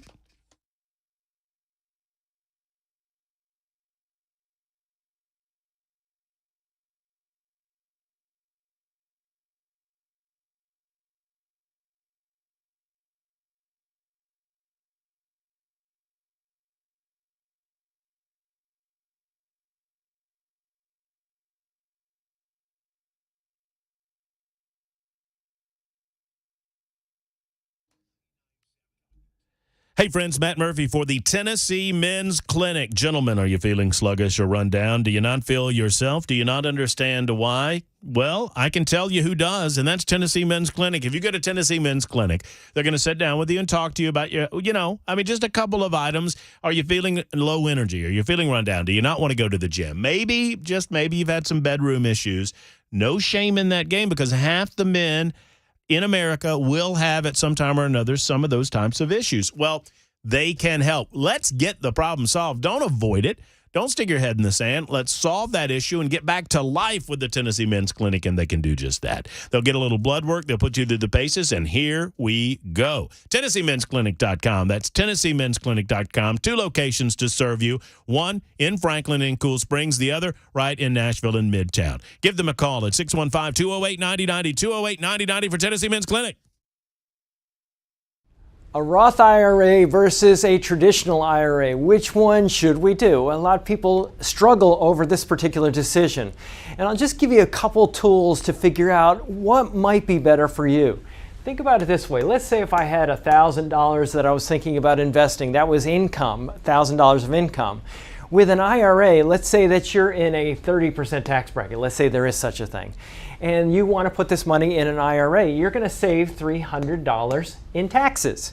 Now, if you go post-tax with like a Roth IRA, this is how much goes into the Roth IRA. Now, let's say that later on down the road, we have this money and it didn't grow at all, just to keep the math really simple. And let's say that at some point in the future, you're in a lower tax bracket, because the way our tax system works is that your first income is taxed at a really low rate, and then you get up into higher rates, 10%, 12%, 22%, and so on and so forth. It gets higher. If you're earning income and you're at that particular tax rate up there, you might want to avoid that tax rate right now and take the income at a later point in time when you're in a lower average tax rate. Now let's say that you're in a 10% bracket down here when you pull the money. How much are you going to pay in taxes? 10% of $1,000 is $100. How much do you get to spend? $900. Well, even though I didn't have growth, I had growth because of the difference between my tax rate here and here. And that's the idea. That's one of the things that we look at. We look at Social Security taxation, income taxation, and a lot of factors that might drive you into higher or lower brackets in the future. If you want to learn more about our approach to investing and financial planning, go to paulwinkler.com and set up a free 15-minute phone call or call 615-851-1950.